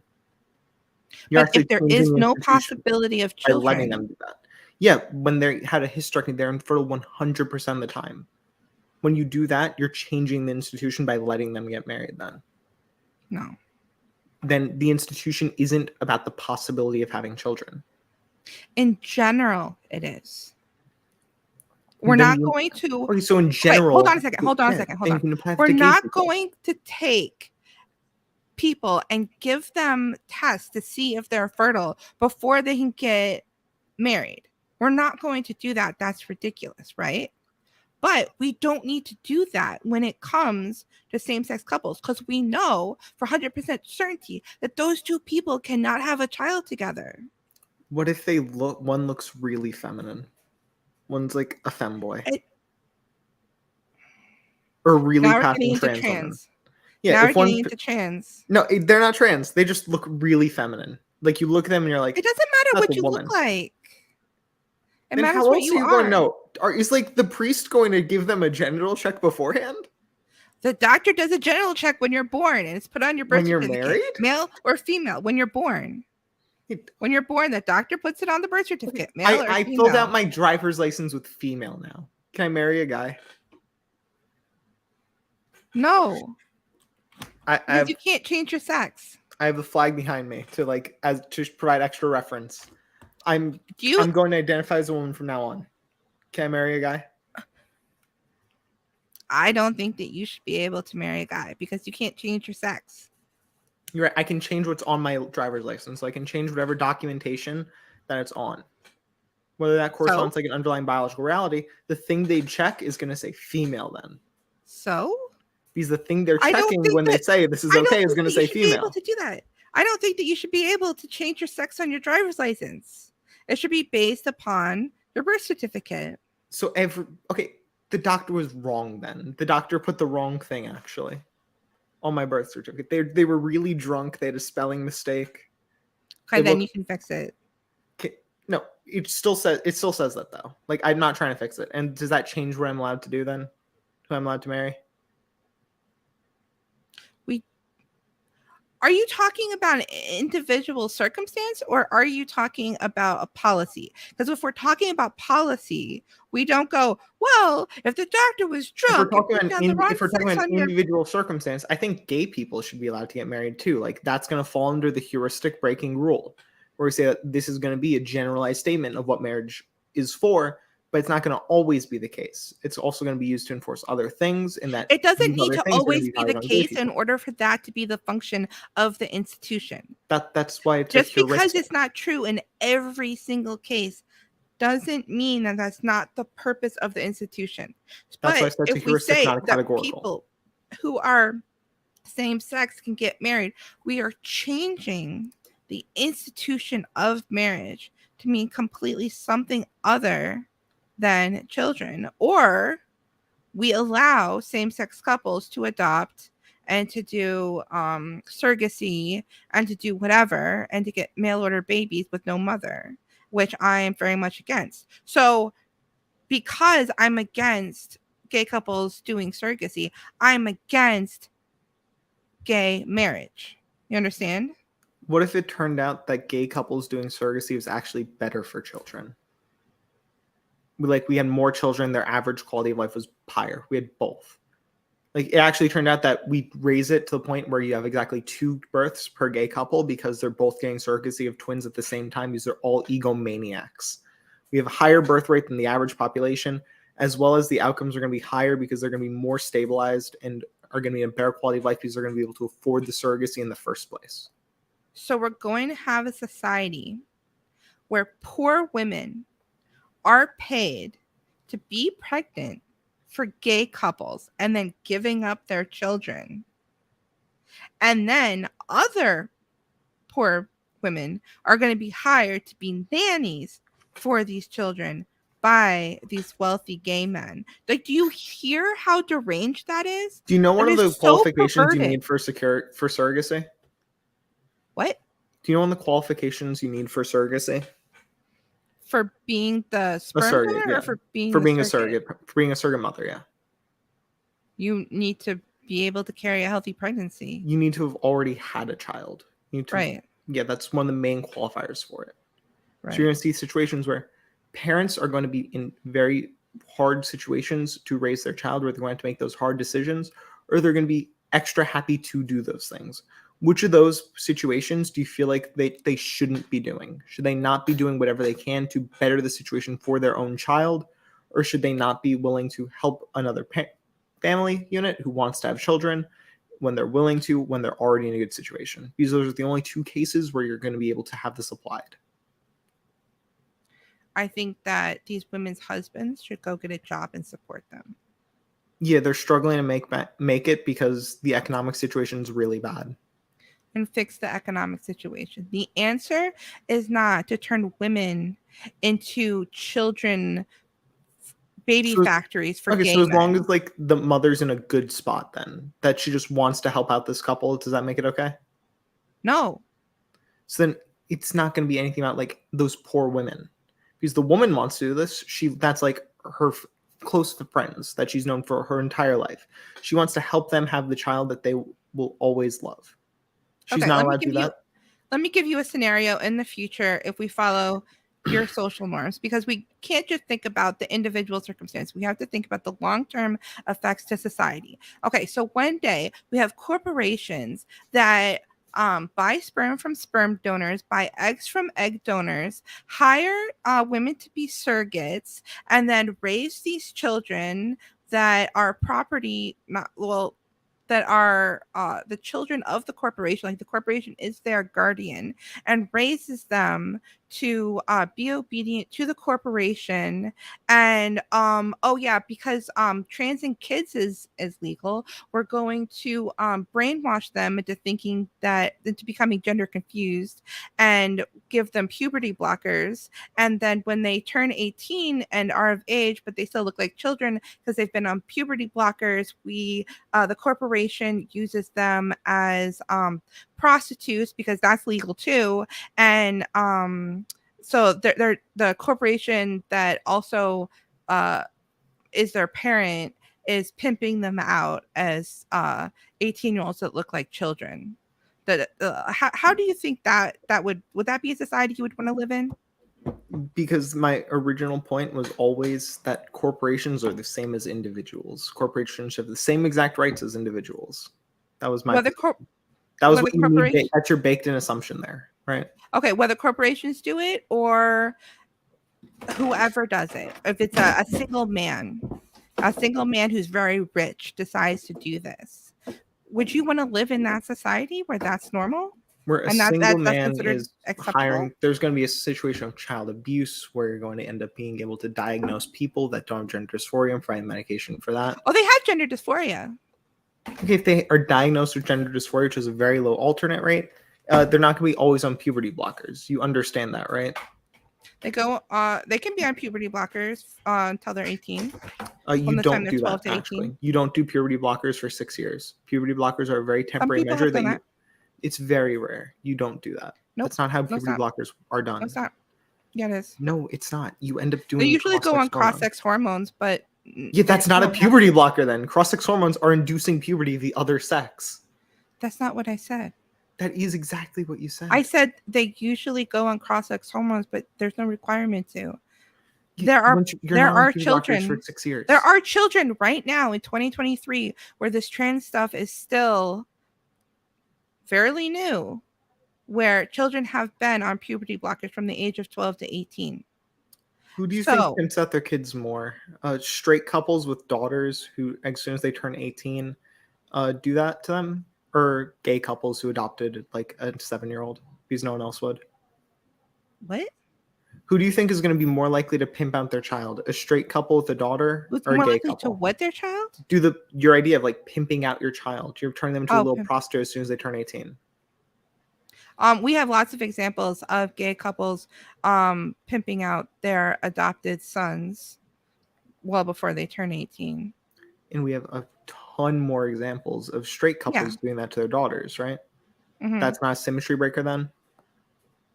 You want to live in a world where we're like having straight couples pimp out their daughters as soon as they turn 18? Because it's not socially acceptable. I don't think it should it's not socially acceptable for gay couples to pimp out their children either. Right? We can both agree pimping out your children is bad. This should not be an acceptable thing. But if we normalize prostitution after the age of 18, what could possibly be wrong with that? If an 18-year-old chooses to do that. Yeah, if the 18-year-old chooses to do that, the issue is the grooming beforehand, right? Oh, the grooming beforehand. So like if you socialize your child. When the parents are grooming their daughters into being So when you socialize your child to think that it's okay to perform in porn, to be a sex worker, to have sex before marriage, but you don't do it until they're 18, which is basically what society is doing to children right now. Yeah, I know Christian parents do this to their children a lot. They fuck up their children's idea of sex a lot. What do you mean they fuck up their children's idea of sex? What idea of sex? You put the idea of sex into your daughters to the point where they end up being hyper repressed. This is what we see a lot of Christian girls end up going to OnlyFans. It's oppression? What? Repressed. R with an R. R-E-P. What is wrong with repression? There's nothing wrong with repression. This is just one of those it's trivially bad that repressing things is bad. No. It is trivially bad. What do you mean? It is not bad to repress things. Like, you shouldn't do everything that you are tempted to do. It is good to repress. Suppressing things is bad. Repressing things is suppressing things is not bad. What's the difference? One of those things is you're stopping an urge. One of those things is you're hiding ideas and thoughts that are going to end up biting you back. That's why it's trivially true that repressing things it doesn't bite you back. This idea is from Freud. It's complete bullshit. The culture has bought onto this idea that it's wrong to repress sexuality. It's not. It's how it should be done. When you have a sexual feeling that is not appropriate, you should repress it. And it doesn't come back to bite you. If that was true, we would see less sexual problems, compulsive behavior now than before, when sexual repression was the culture norm. Now that the idea is that you shouldn't repress your sexuality, we should be seeing less compulsive sexual behavior, but we see the opposite. What we see is a lot of sexual behavior that ends up happening when people are adults. We don't see a lot of pedophilia now, less than we do then. We actually saw a lot more pedophilia beforehand. What? I mean, maybe you can find some study that says that, but it's not just a study. Violent crime rates have been going down consistently over the past millennia. Yeah. It's also correlated with like pedophilia too. The issue is we just defined pedophilia differently 500 years ago. We said it's okay to fuck a 14-year-old because that's the way God wanted it to be. I have a 14-year-old marries an 18-year-old. It was an 18-year-old, it was a 40-year-old. It was a 35-year-old. It was a 30-year-old. We saw. I'm not saying everything in the past was great and perfect. Like, I feel like No, we you're are saying that like this, as- we should go back to those standards that led to those things. While saying that like gay people are pedophiles, but you don't even know like roughly the rate at which gay people be pedophiles. You can't even tell me a number. You said like I've a looked quarter it of a up in the percent would be a past. large In the number. past, I've been thinking about this. I looked it up. I found a gay guy who researches this online, and I read his stuff like he's some sort of academic, and I looked at it, and even though he was a gay man, he was like, this is the per capita blah blah blah blah blah. I don't remember what the exact number was, but I Yeah, I'm remember not it was for much higher than for hetero. per Can I capita finish a number, an sentence? exact number. Can I finish a sentence? I'm letting you finish sentence. The issue is you ramble. You take 5 I'm sentences at not a time. talking that much. If you think that, I don't know what to tell you then. Okay, fine. I don't know why we're having a conversation if you're not going to let me finish a sentence. I don't interrupt you. Sentences. Am I interrupting you? You've interrupted me repeatedly. I just let you talk Well, when I'm you do. sorry. It's okay. That's how normal people have conversations. You interject on the contentious point where they're building their long ramble out of something that you disagree on beforehand. It wasn't a long ramble. I was finishing my point. But you don't want me to make my point. Because you don't want to hear it. Because you keep saying this over and over and over again. Yeah, because you're missing my you point. don't know the statistic. You don't know the missing my statistic. point. I'm telling you, I looked into it and I saw that the rate for pedophilia for homosexual men was much higher than for heterosexual men. And I stored that in the memory bank. I don't remember the exact number. We can look it up later. Okay. I want to go back to my scenario that I was talking about before. Do you want to live in that kind of society where puberty blockers for children is normalized and transing of children is normalized and sex work is normalized and surrogacy is normalized and all of this? Do you want to live in that society? Does that sound like fun? Do you know what the idea of when you start listing out multiple points that are really weak in an attempt to like not have to defend either of them? They weren't multiple points. I was giving Weren't you just telling me how you were letting me society. finish my sentences? And then you just interrupt me on the next sentence. But that's not what I said. But then you interrupt me on the next sentence because you interjected on the point that you disagreed with at the beginning of my sentence. Because that's not what I said. I wasn't making. Yeah, right. You just did exactly what I said. You did. You went through your first point, which was you saying that you don't know the exact number. I'm not asking for the exact number. I'm asking for a rough estimate of what you think that number even would be. Just ballpark it. That's what I asked you for repeatedly. You keep misframing as me asking you for the exact number. Then you went on to, do you want this society where you bake in like 7 different assumptions? I'm not going to ballpark. I'm not going to say something unless I know exactly what it is. But I know that it's higher than for heterosexual men. Okay, I know it's lower than. There we go. And for gay couples, there's 2 men, not just 1. Yeah, I know it's lower. So you have double the chance. I know it's lower because gay people are just going to be less likely to abuse children then. It's like I've seen the numbers too. It's just less likely. No, I disagree. That's not what I saw. Yeah, it's not what I saw either. How do we get past this point then? And it makes no sense. It makes a lot of sense. How do we get past this point? Mm-hmm. Do you want to live in a society where your social norms are taken to their logical conclusion? Yeah, I'd love to live in a society where my social norms are taken to their logical conclusion because one of those social norms is pedophilia is bad and grooming children is bad. Trying to manipulate children and how they think is a bad thing to do, which is why I'm generally against organized religion. How do you even raise children without manipulating what they think? You would be able to not tell them anything about anything. No, you provide them a large range of different ideas and you give them different opportunities to experience different concepts. You don't try and lock them into one thing and try and punish them if they don't think a certain way. You shouldn't punish them if they don't think a certain way, but it's the idea of an education devoid of values is impossible. You can implement values in different value systems. I don't think the only value then is going to be able to be implementing Christian deontology. I think you can implement different value systems and teach them about those. I think most children should have a very basic, and when they're like teens, should have a very basic understanding of the 3 main normative ethical systems. You should very quickly learn what deontology is, what virtue ethicism is, and what consequentialism is.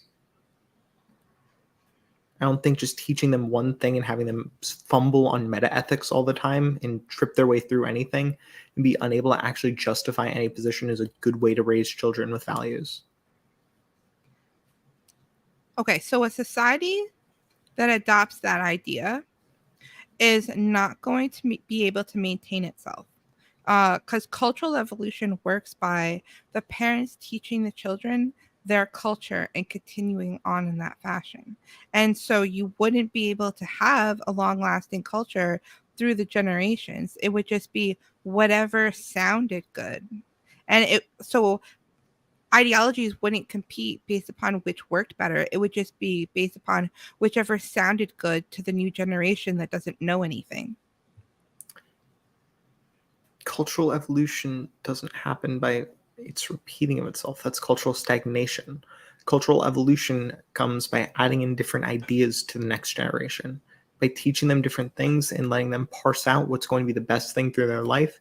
And when they go to their children and their children go to their children, this is a way that's actually going to evolve into a better culture, because you're going to have over generations, you're going to have an increasing amount of people understanding the baseline systems and being able to actually learn to implement them. Having a stagnant system. In order to have cultural evolution, you have to teach your children your culture, but obviously there's going to be variations. Things are going to change over time, hopefully at a slow enough rate that it's not going to completely become dysfunctional. That's a problem with how fast our culture has been changing through the generations, is that we've made our society dysfunctional and it no longer serves its purpose.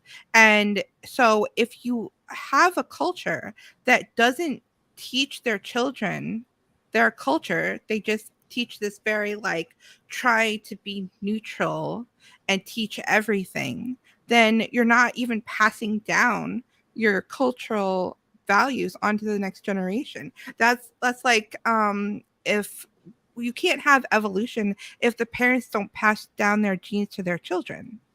You're passing that down. You're passing down other information as well. You're not passing down every bit of information except your culture. That's not like a part you're leaving out. You're passing down your culture and you're passing down other things as well. And your children, if that culture is valuable, are generally going to adopt that culture. If it's not valuable, they're not going to. That's how you have cultural evolution. So you're okay with indoctrinating children, but not too much. Did I say indoctrinating children there? Or what's the difference between indoctrination and teaching children your values?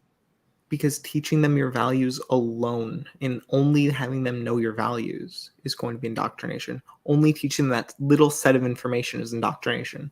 Teaching them that plus other values, other systems, is not indoctrination. Actually, the best way to indoctrinate people is to not only teach them your ideology, but to teach them how bad the other ideologies are and teach them arguments against the other ideology. Is that what I said? Or are you shadowboxing right now? Well, you said that you should teach them other ideologies. So if I have an education the system, breaker of what you just said from what I said. So if I teach my children my values and I also teach them other ideologies, but I teach them in such a way that I make them look really bad, do you that think is still indoctrination. Do you think that was the essence of what I was going with, or are you purposely trying to straw man me?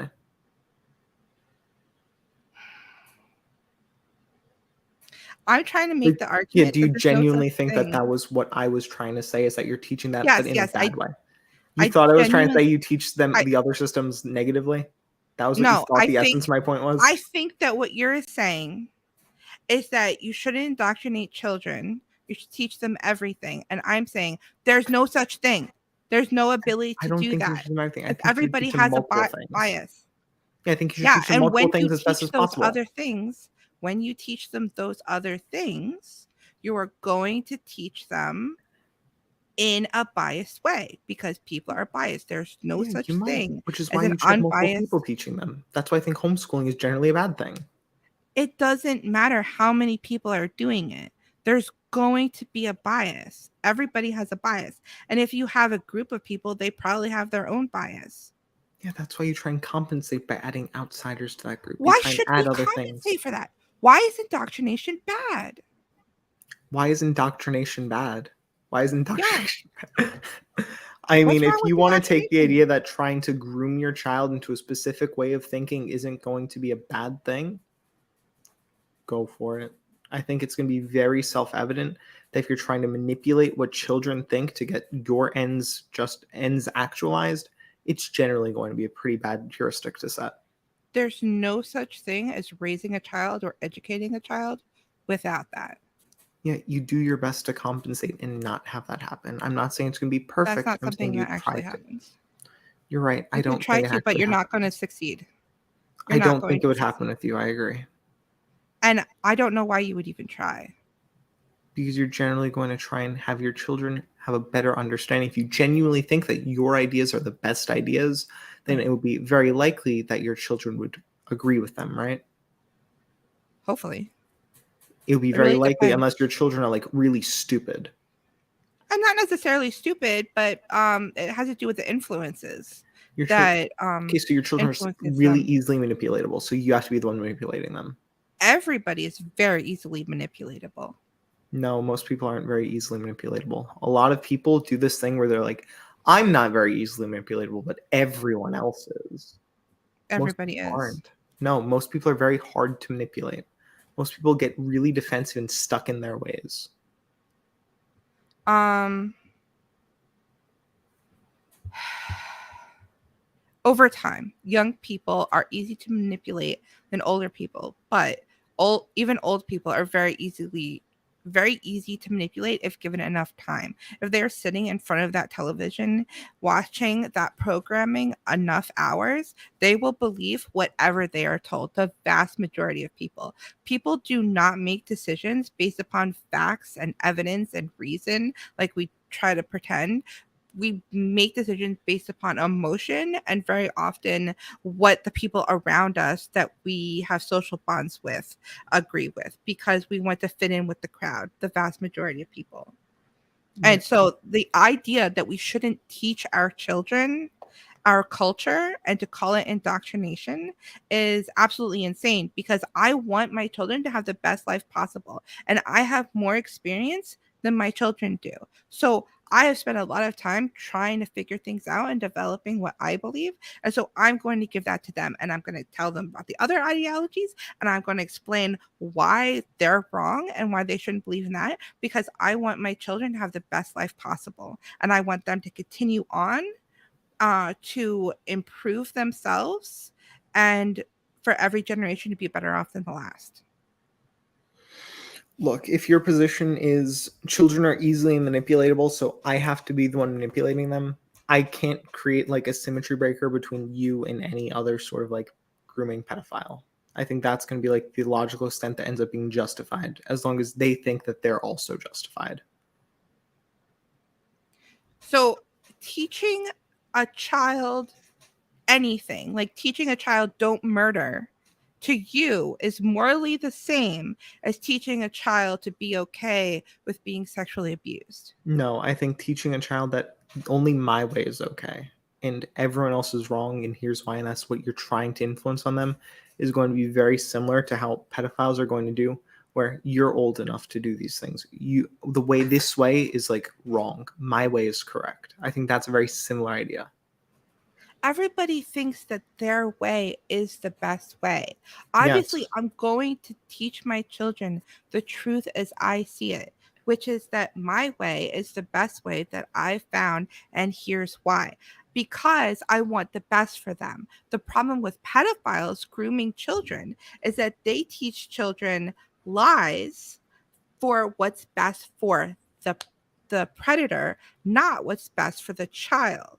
I teach my children, don't let anybody touch you in your no-no zone. Come run home and tell mom and dad right away. If someone's creeping you out, run away. Like you have bodily autonomy. I teach them that because I want what's best for them, and I teach them not to have sex until they're a little young, but when they're older, not to have sex until they're married, because I want what's best for them. If society or a single person or whatever is teaching children that it's okay to have sex outside of marriage, it's okay to be a porn star, it's okay to be a sex worker, even if you're teaching them to do those things when they turn 18, that's teaching them to do things that aren't in their best interest. That's in the best interest of sexual predators or just men who want to get off to 18-year-olds. If the sexual predator genuinely believes that's in the child's best interest, None does of that them justify it? If someone does, No, that wouldn't justify it. Yeah, because they're we're like wrong. mentally deranged. Yeah, that's gonna be like the truth maker there. What defines your position as being truthful? Because I am following the tradition that my ancestors followed, that my parents followed, my grandparents followed, my great grandparents followed, all the way back to probably like 1,000, 1,500 plus years ago, back when they converted to Christianity. And that way worked. It wasn't perfect. It was not perfect, but it worked to get us here into the best civilization that has ever existed on the face of the earth. And I don't want to screw that up. I'm going to continue that tradition and making little changes to make it even better. Like when we got rid of slavery, that was good. Keep that one. When we gave rights to women, that was good. Keep that one. But at the point that we were like, yeah, let's normalize birth control, let's normalize abortion. No, those were not good changes. Let's roll it back because that is causing problems in society. I want a well-functioning society. It's like, what's the difference maker there between you and someone who just traces their tradition back to Muhammad? So they think it's okay to have sex with 9-year-olds. They're 9-year-old child brides. Because Christian civilization is better than Muslim civilization. Because that's why they're the metrics moving you're from there to valuing here. is showing that Muslim nations are better. That's why they're moving from there to here, and we're not moving from here to there. Yeah, what metrics do you think that Christian civilizations are better? You think just immigrating to a country makes it a better country? That's a very good way to tell. If you look at people and say, where do you want to live? And they're going to be like, I want to live there. That's probably the best place to live. I mean, maybe there was a good advertising campaign and they're mistaken, but that's a pretty good metrics to use. I mean, all of our perception is subjective. Nothing's objective, but I think that's the best one I've thought of. It's like we saw a lot of increased immigration when we started implementing these policies around like aburbtion, right? We had a lot of immigration after that. That's because we opened the border. We also had a lot more people want to immigrate to our country during that happening. What? As we increased like gay rights, more people want to immigrate to our country. As we increased abortion, more people want to immigrate to our country. I think that's just a function of transportation and how easy it is to move around and get information and learn English. A lot of people know English now because of like Hollywood and stuff. And so it's easier for them to assimilate to America. Do you know what the percentage of the United Arab Emirates are immigrants? A lot of them, but from other Muslim countries. 88%. Qatar's 77%. Kuwait 73%. Bahrain is 55%. Oman's 46%. Singapore is 43%. Saudi Arabia is 39%. Jordan's 34%. Australia's 30%. Switzerland's 29%. New Zealand's 29%. Lebanon's 25%. Israel's 23%. Canada's 21%. Kazakhstan's 20%. Sweden's 20%. Austria's 19%. Germany's 18%. Japan is 19%. Ireland's 18%. I'm just gonna mute you then, because that's like, you're not making a point. You're not making a point because they're moving from some Muslim countries to a different Muslim country. I started listing non-Muslim countries. I started listing non-Muslim countries. Where are they coming from? People in Where are Ireland, they going to? Ireland's 18% immigrants. Germany's 19%. People are moving from Ireland to the United Arab Emirate? I said these are also countries. Ireland and Germany have higher immigration percentages than America does. Why are you listing countries? Because you said the immigrants are what people wanting to immigrate to those countries, and people immigrating to those countries make it a better country. when we look at the Right. percentage that are immigrants, we see that the America's not even top 20. Because the Muslim country, what was the top country that had the most immigrants? United Arab Okay. Emirates. They are accepting a lot of immigrants from other countries. And so even worse countries that are often Muslim countries are going to work there. This So we is can not look the at point you other think it is. countries. What is We the can look at countries like overall immigration sure to Australia. or from traditionally Christian countries? Australia's for 30%. Australia is a Christian country. Switzerland's for 9%. Yeah, these are Christian countries that people. country. Yeah, but we look at the countries that want to be immigrated to more. It's still Middle Eastern countries. The same From criticism you worse posit. Muslim countries. Then you're having people from Australia immigrate from worse Christian countries. What do you Go think the to sense breaker is? go to the Arab Emirate and ask them how many of them want to immigrate to a traditionally Christian country. It's going to be a low number. It's going to be a low number. Okay. Yeah, they're mostly Muslims. What do you mean? Plenty of Muslims still come to Christian countries. How many Christians are going to Muslim countries and how many Muslims are coming to Christian countries? I don't know. How many? Really? Yeah, I don't know how You're many. going to deny the fact? I don't know. I'm not denying the fact. I don't know the fact. You sound confident in it, so hopefully you know the fact here. What is the fact? You're going to deny the fact that there What are more fact? Muslims moving to Christian countries than Christians moving to Muslim countries? I don't know the number. I'm asking what the number is since you seem to know it. Okay, do we're you know not going to do. Can you cite your sources for that? That's what you just asked me to do. True. You just I asked didn't me to do ask you that. You were like, do you know the number? I'm like, no, I obviously don't. What's the true. number then? I'm asking you Are the you- question you just asked me. Are you seriously denying this obvious fact? No, I'm asking you the question you just asked me. Right? Are you the same denying exact this question? obvious You're fact? coping about it? What question did I ask you? You asked me what's the number of Muslims are immigrating to Christian countries versus the opposite. So I asked you, I don't know the didn't number. mean the exact number. I meant which is more. I have no idea. It's obviously more Muslims moving to Christian countries because Christian countries are better places to live. I can't tell that from any of the numbers. It looks like Muslim countries are going to be the better places to live. Have you seen Dubai? I wouldn't want to live in Dubai. Oh yeah, what would you make you want to live in Dubai? There's some things that are more important than money. Yeah, what makes you not want to live in Dubai? Like which policies? I don't know all their specific policies, but I don't want to live there. Apparently, you seem to know like enough to make the decision that no, I don't want to live there. So like, which policies? It's a Muslim country. I don't want to live in a Muslim country. Yeah, why do you not want to live in a Muslim country? Because they're an inferior culture that I don't want to be. What makes them inferior? Because they don't believe in human rights. Yeah, I think Christian countries don't believe in human rights in the majority of cases. I think they get more believe in human rights when they're atheistic. So what's the symmetry breaker? Not all Christians obviously believe exactly what I believe. I wish they did, but they don't. But you do see way more respect for human rights in traditionally Christian countries.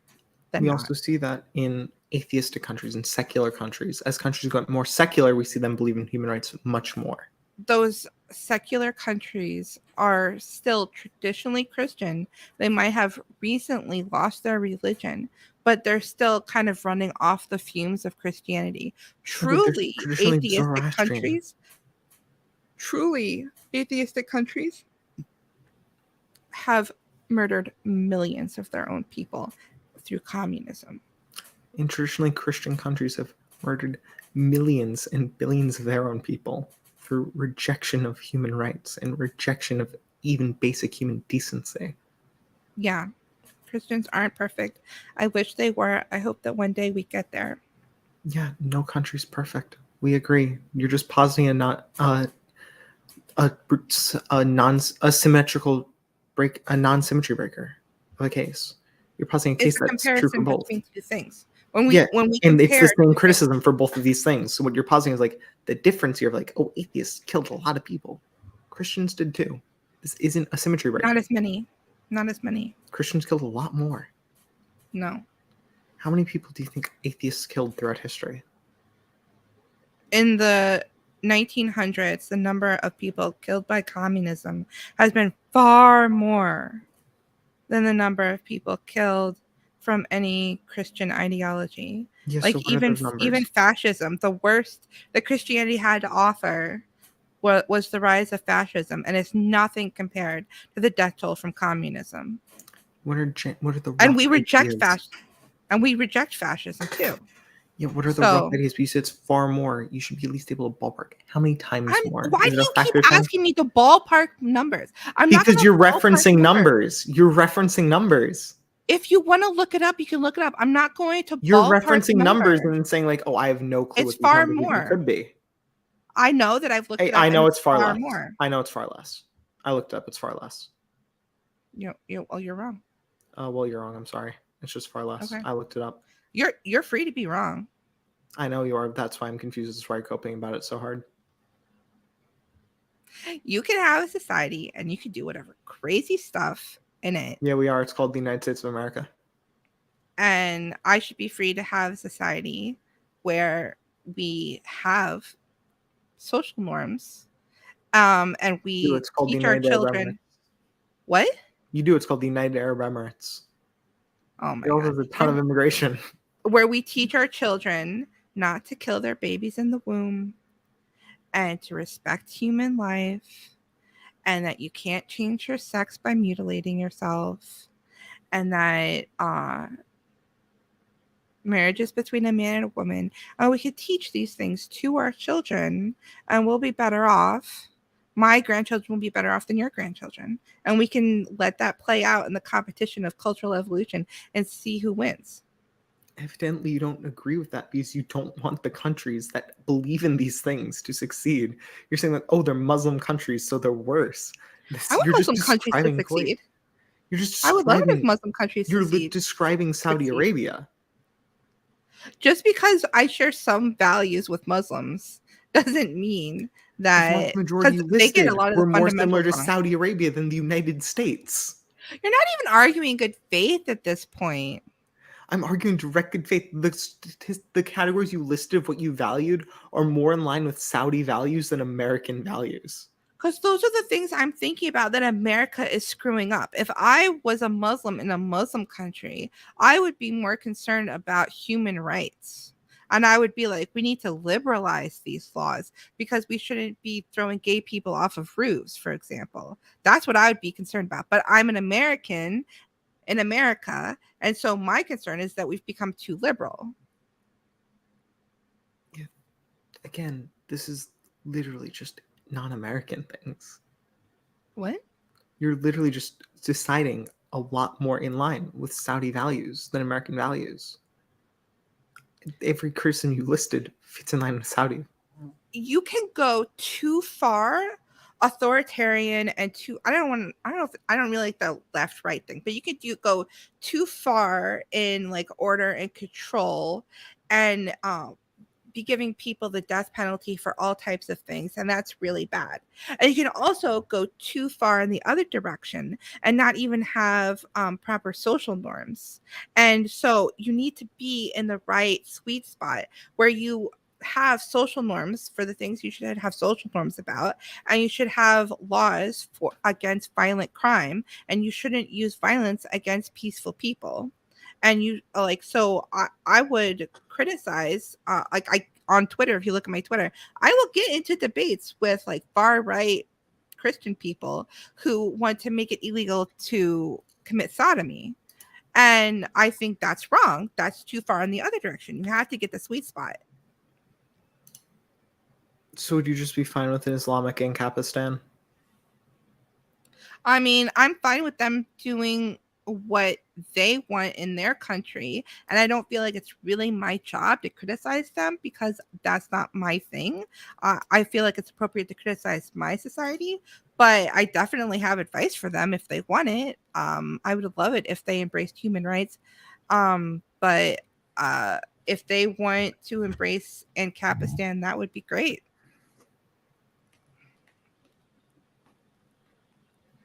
I don't know anymore at this point. It's been like a little over 2 hours. Is this like a fair enough point to end Yeah. starting it? Sure. This was I really can send you fun. the file. Yeah. I can send you the file and you can put it on your YouTube if you want. I had my OBS running for this. Okay. Made sure to. Yep. Okay. I Appreciate might that. keep going and like react to stuff. Go I for it. haven't done that yet. It was a fun talk. Okay. I appreciate it. Thank you. All right. Bye. Have a good night. That went better than my first talk with Dolly, my first and second talk ever with Dolly about trans stuff. I kind of didn't want to talk about trans stuff too much because I feel like all transed out, but it went better than with the other guy who started screaming at me. So, all right. Does anyone want to like say anything in the chat for me to respond to? I have a bunch of like comments I could like. I couldn't really like read the comments while listening to him, so like I kind of neglected it. Kill all coma patients. Fetuses contain all the needed human genome during normal pregnancy to lead to the condition from which a human brain will become fully formed. Sperm does not. That's a distinction. Yeah, he was really trying to make the argument that sperm and fetuses were like the same, which was really bizarre. Gametes aren't organisms, reproductive cells. They're not organisms. I think what finally got him off that is I read the definition of gamete. He was really stuck on that. I wish I had asked him questions more because I was kind of like defending my position, but I wasn't really getting him to defend his position. So he wasn't really arguing for anything. He was just arguing against what I was saying. And he was often coming up with like, he was really grasping for straws and coming up with strange things. Abortion is anti-human. God rose his own son from the grave. Good point. Good point. What's going on here? As a consequentialist, is Korinth arguing that outcomes for children raised in postmodernist society is better than outcomes for children raised in traditional settings? Yeah, he was trying to make that argument, but he was trying to trap me. He kept trying to trap me by getting me to say something stupid like, no, outcomes were better back before we had indoor plumbing, which of course is like dumb. Like, so I didn't fall into that trap. Like I'm not gonna spout off any statistics that I don't know for sure. Not that you can ever really know statistics. They're all kind of easily manipulated.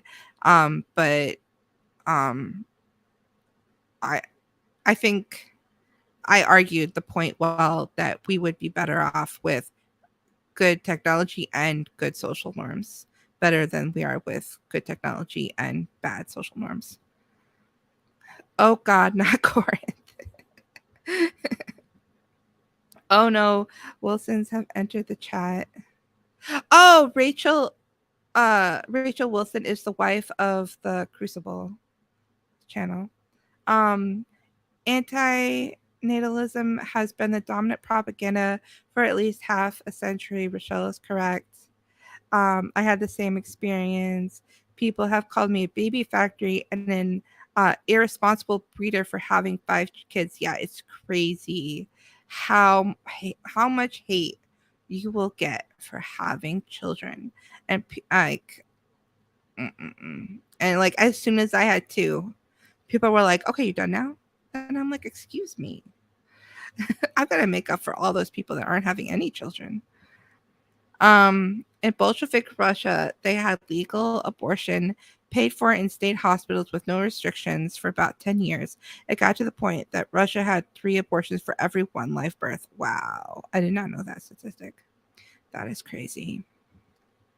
Stalin had to make abortion illegal again to prevent collapse. Yeah. And Russia is still having problems with their fertility rate. And Russia and China in the long term are having a really hard time because their populations are shrinking or going to shrink soon. They're just not having the babies, and it's a problem. And it's really cultural, economic too, but I think mostly cultural.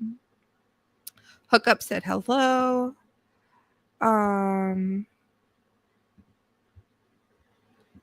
you're on YouTube too. Yeah, I'm on Rumble. I think if Rumble's working, Facebook, Twitter, YouTube, and Twitch. If everything's working, which I haven't checked to see if it is. USSR bad. That's your reputation. Yeah, Christians are supposed to be responsible for everything any Christian has ever done, going back all the way to the Crusades. But atheists aren't supposed to be responsible for anything that communists did, or even communists aren't supposed to be responsible for what communists did. It's an interesting dichotomy. Who is in favor of abortion in the two of you? I think I figured it out. By every possible metric, quality of life for children is worse than it was before the sexual revolution. Being raised in fatherless homes increases risk of every bad outcome. I think he interrupted me. I was going to make that point about how bad fatherless homes are, but we kind of got off track. He was very good at changing the subject. Whenever I was making a good point, he would interrupt me, and that was starting to drive me crazy. So there was a bunch of really good points I was starting to make that he was interrupting. And the first guy that I talked to, Dolly, he was doing the same thing. And when I was watching it back, I was like, I made me so angry every time I started making a good point. He interrupted me, and so I'm trying not to let that happen. But when I called him out on interrupting me, he got like an attitude, which was also annoying. Sorry for weird commas, talk to text. I just saw the trans flag, so people that are already been born giving their take on who is or isn't better off is so fucking stupid. Yes, it is. It is. And it's weird because a lot of pro-abortion people, they're actually like anti-life. And they're like, I wish I was aborted. And it's like, whoa. Whoa. That's really sad. And um that's a belief. That's cultural. That's something that was implanted into your mind by society, and that's really really sad. uh she's right though. Homosexuals are extremely overrepresented in PDF files. Become orthodox. I've been thinking about it. I was just talking to somebody, and he said that Christian Orthodox people don't vote and aren't like allowed to have political opinion. I don't know if that's true. It's just what one person told me, but I have thought about it. Also, Corinth, there is a higher rate of PDF files among public school teachers than Catholic priests. Yeah, there's a big problem with public school teachers. I once got into a fight, not like a physical fight, an argument with a soon to be public school teacher. I guess he was like a substitute or like a student teacher at that point. And he was complaining because someone warned him not to be alone in his classroom with a girl and to keep the door open. And he like went on this really bizarre rant about how girls lie about sexual abuse and stuff. And I was like, no, that's not uh you should keep the door open, and that's weird, and what? And it got personal, and he was like, are you calling me a pedophile? And I was like, no. And then later I was like, wait a second, he probably is if he reacted like that. So maybe he is. Maybe I should have been. When he was like, are you calling me a pedophile? I should have been like, yeah, you probably are, because why else would you make the argument that children lie and you should be allowed to be alone with children? Predators go where the prey is. Yep.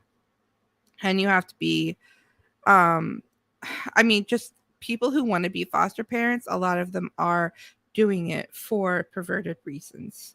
Um, my friend that I mentioned who was abused by her biological father, he tried to sign up to be a foster parent, and she had to go report him and put in the file so that he couldn't do that.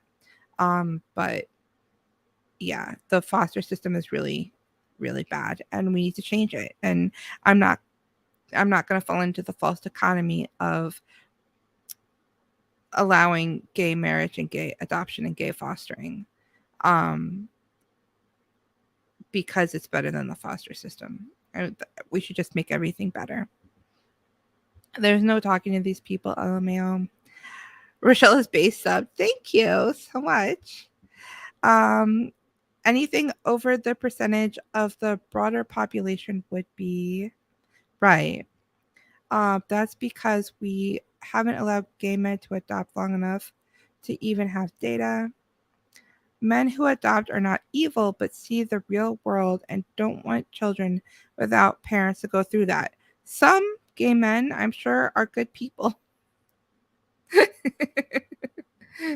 But a lot of them are doing it for bad reasons. And we have cases of that. We've seen it happen. Rochelle is like me 10 years ago when I was libertarian.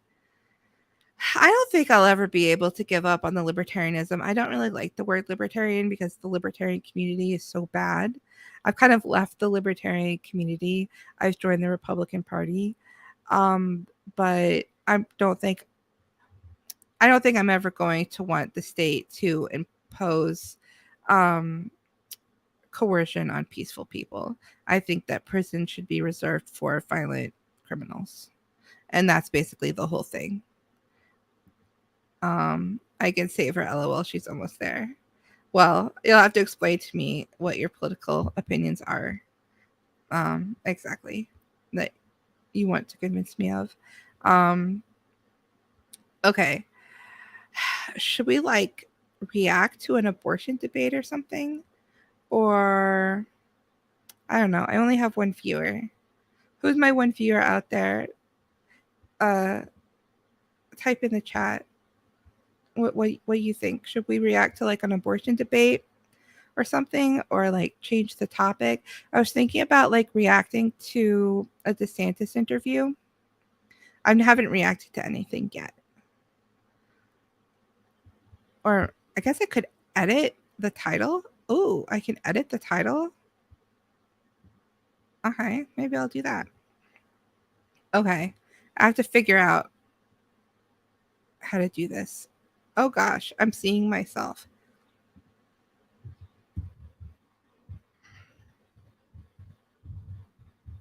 Let's watch a DeSantis interview because I wanted to watch this.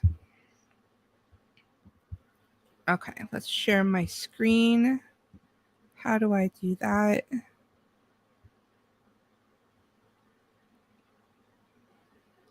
How do I do that?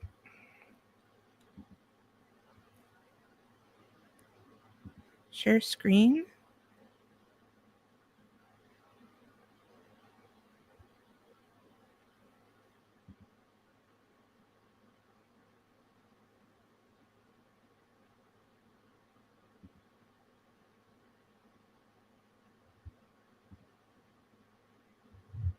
Okay, I have to allow.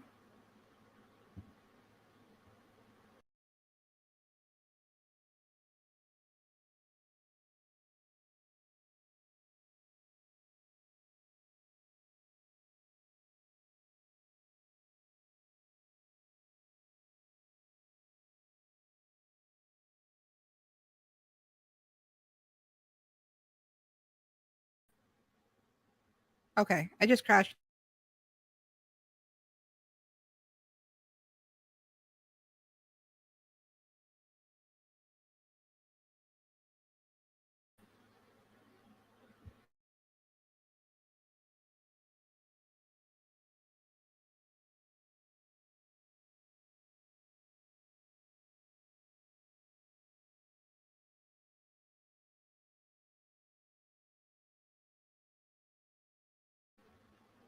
I'm going to figure this out. One moment. This is my first time doing this.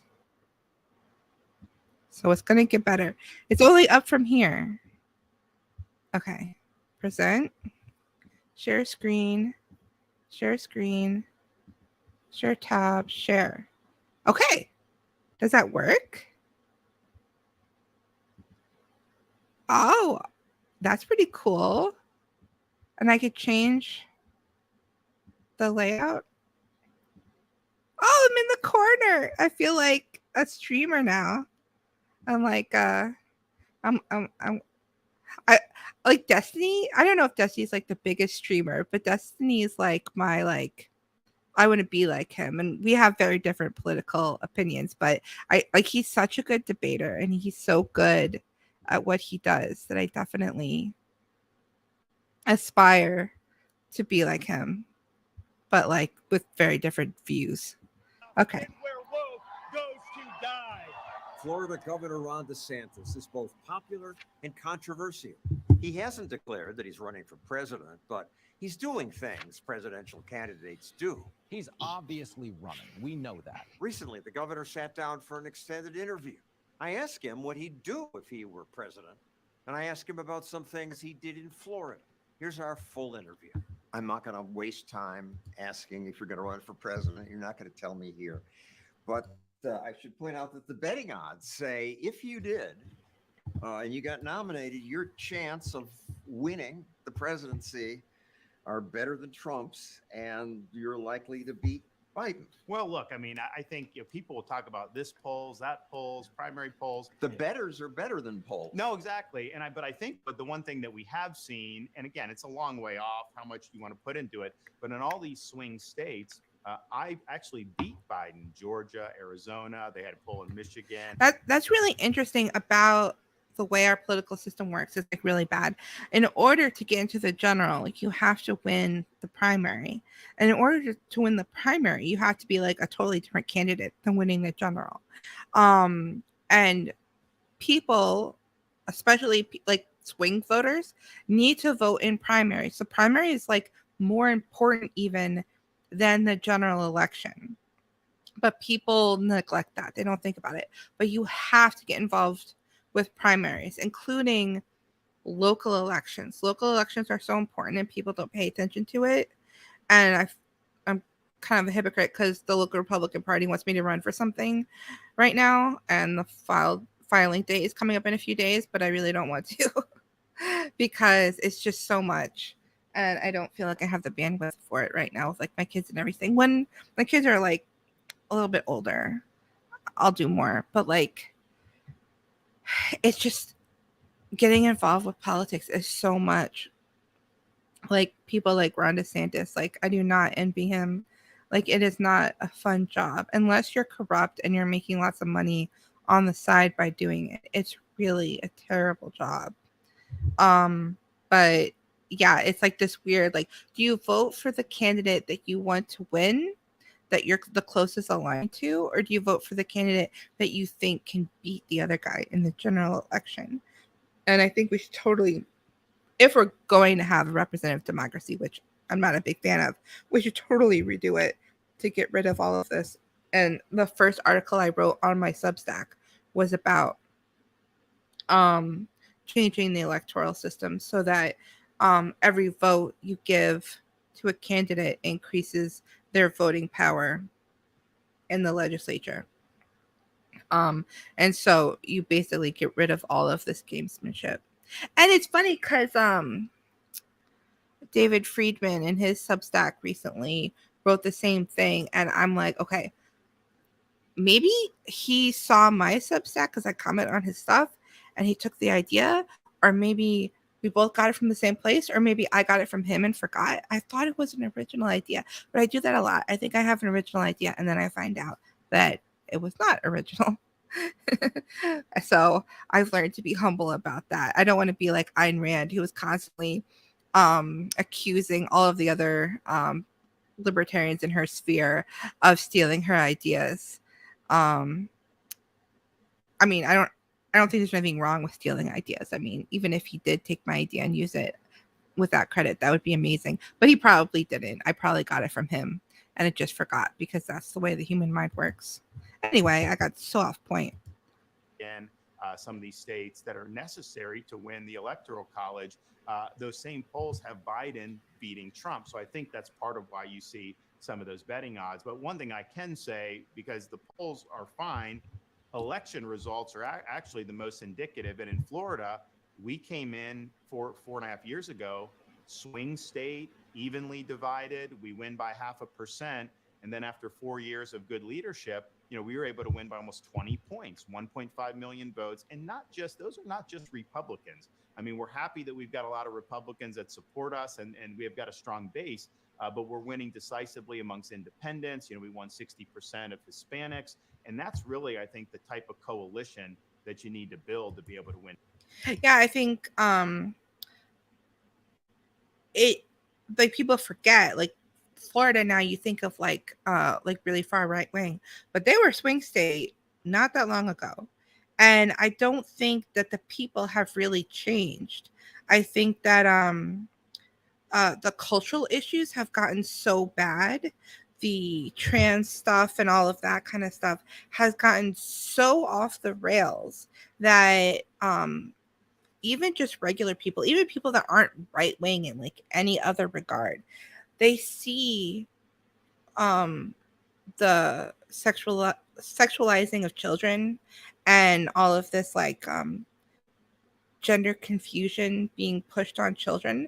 It's like, okay, this is obviously bad. This is obviously so bad that even people that don't get involved with politics, don't follow things, don't vote, they are starting to get involved. And so we saw in the last election, the more culturally right-wing a candidate was, the more votes they were getting. And it's the more like traditional Republican trying to be like not too extreme, talking about economics, lowering taxes. Like that doesn't get people excited. Like lowering taxes doesn't get people excited. People are like, okay, I don't really want to pay attention to politics, but all of a sudden something really, really, really bad is happening in our society and we need to do something about it. And so they're like begrudgingly getting involved and begrudgingly voting for Republicans, even though they don't agree with Republicans on a lot of things and don't really care about politics. And so I think that's DeSantis's popularity, is that people, I think the moment might have come with the Christian school shooting in Nashville, or it's about to happen, where people are just all of a sudden going to kind of snap out of this mass psychosis of the trans stuff, and you're going to have a lot of people detransitioning all at once, and it's going to be like all these people that were brainwashed just all of a sudden wake up and go, what? Because I think Republicans weren't really paying attention and the right wing weren't making really good arguments. And so now that people are starting to pay attention and there are people starting to make good arguments, it's kind of like hard to deny the truth of the matter. And all of these videos, like the libs of TikTok videos and stuff like that, it's getting really, really hard to deny reality. The same thing with COVID. All of a sudden everybody went, oh yeah, that was just bullshit the whole time. They were just lying to us, and the shot doesn't even work and all of this stuff. And most people now recognize that. A lot of people owe me apologies. I was really involved with local politics for during the pandemic. I had a lot of people block me on Facebook. My Facebook page turned from a personal Facebook page into a political Facebook page. And so I had to like take down all the pictures of my kids and everything.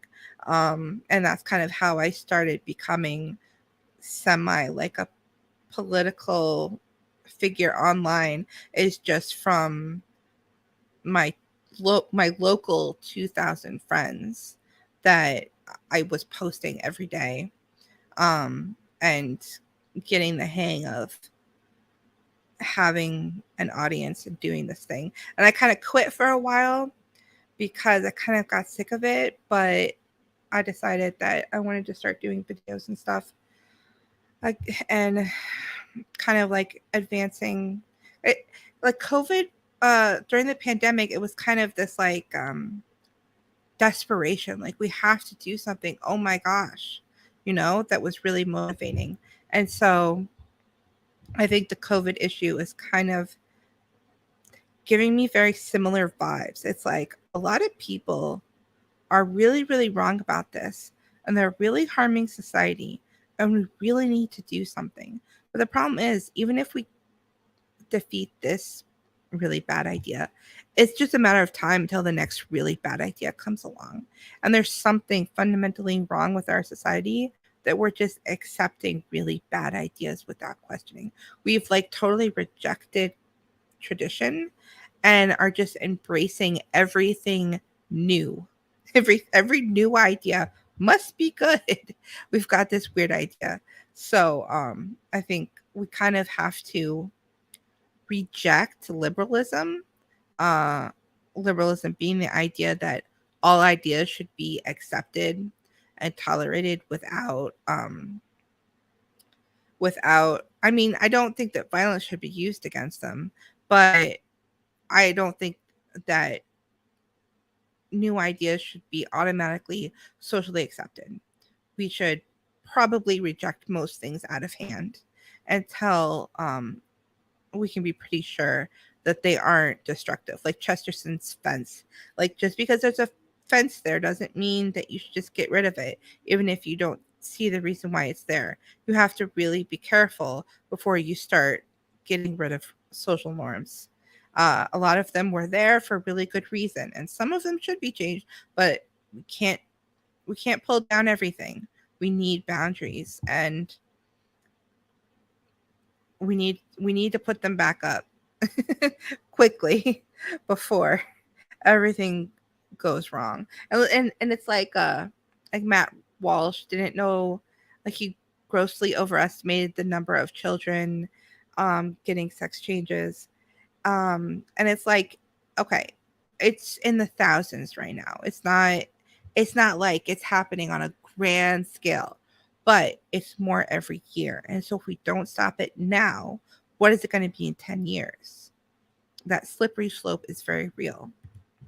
And I think that's why people like Ron DeSantis, even just like moderate people, swing voters, people that aren't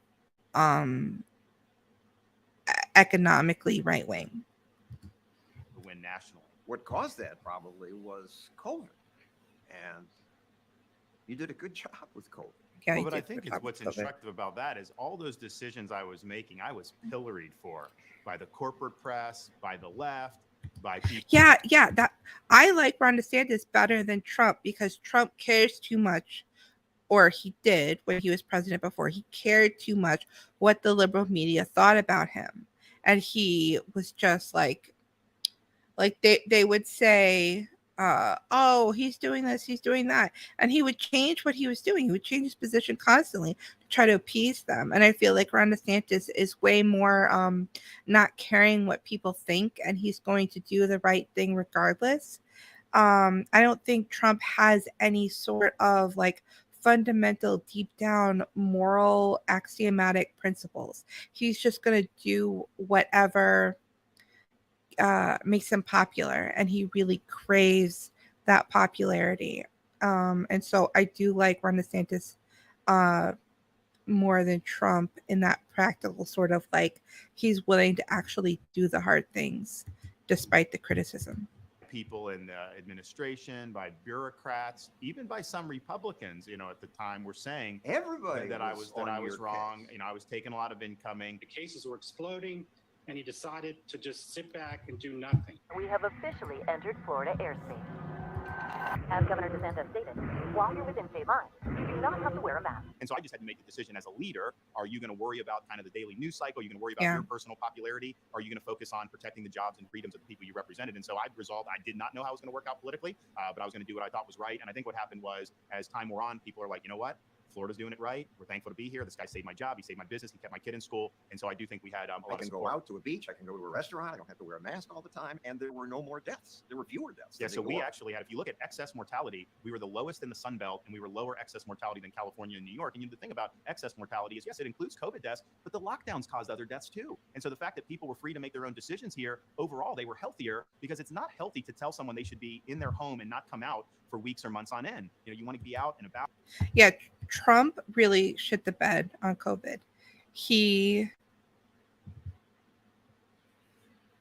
Those daily press conferences with Fauci and everything, like, in the very beginning, we didn't know much about it or how dangerous it was going to be, but he could have handled it so much better. It was so fear-based, and he could have come out there and just been like, look, elderly people, you should stay home. young people, your colleges are being put on hold. Please volunteer for, like, you know what I mean? Like, volunteer for your local hospital. We're going to get this taken care of and get like herd immunity in the population and just ramp up hospital capacity. But the 2 weeks to flatten the curve turned into like months. And like by like 6 weeks, we knew that it wasn't that dangerous. And we knew that the whole flatten the curve thing was never going to work anyway, unless you were going to stay locked up until there was a vaccine that was highly effective. And we got a vaccine that was less than highly effective, which just encouraged the virus to mutate. And we knew that was going to happen, even if we didn't have the specific statistics for that certain situation. We knew that the principle of the thing was that if you have a vaccine that's less than like 98-99% effective, that it was just going to mutate and break through. And we knew that the only way to stop the virus without a highly effective vaccine was to just theoretically lock everybody else in their home, everybody up in their homes. But that wouldn't work anyway. It would still spread. It would just spread slower. So it would just take longer to get herd immunity. And so we could reason this out from the very beginning that the whole thing was BS.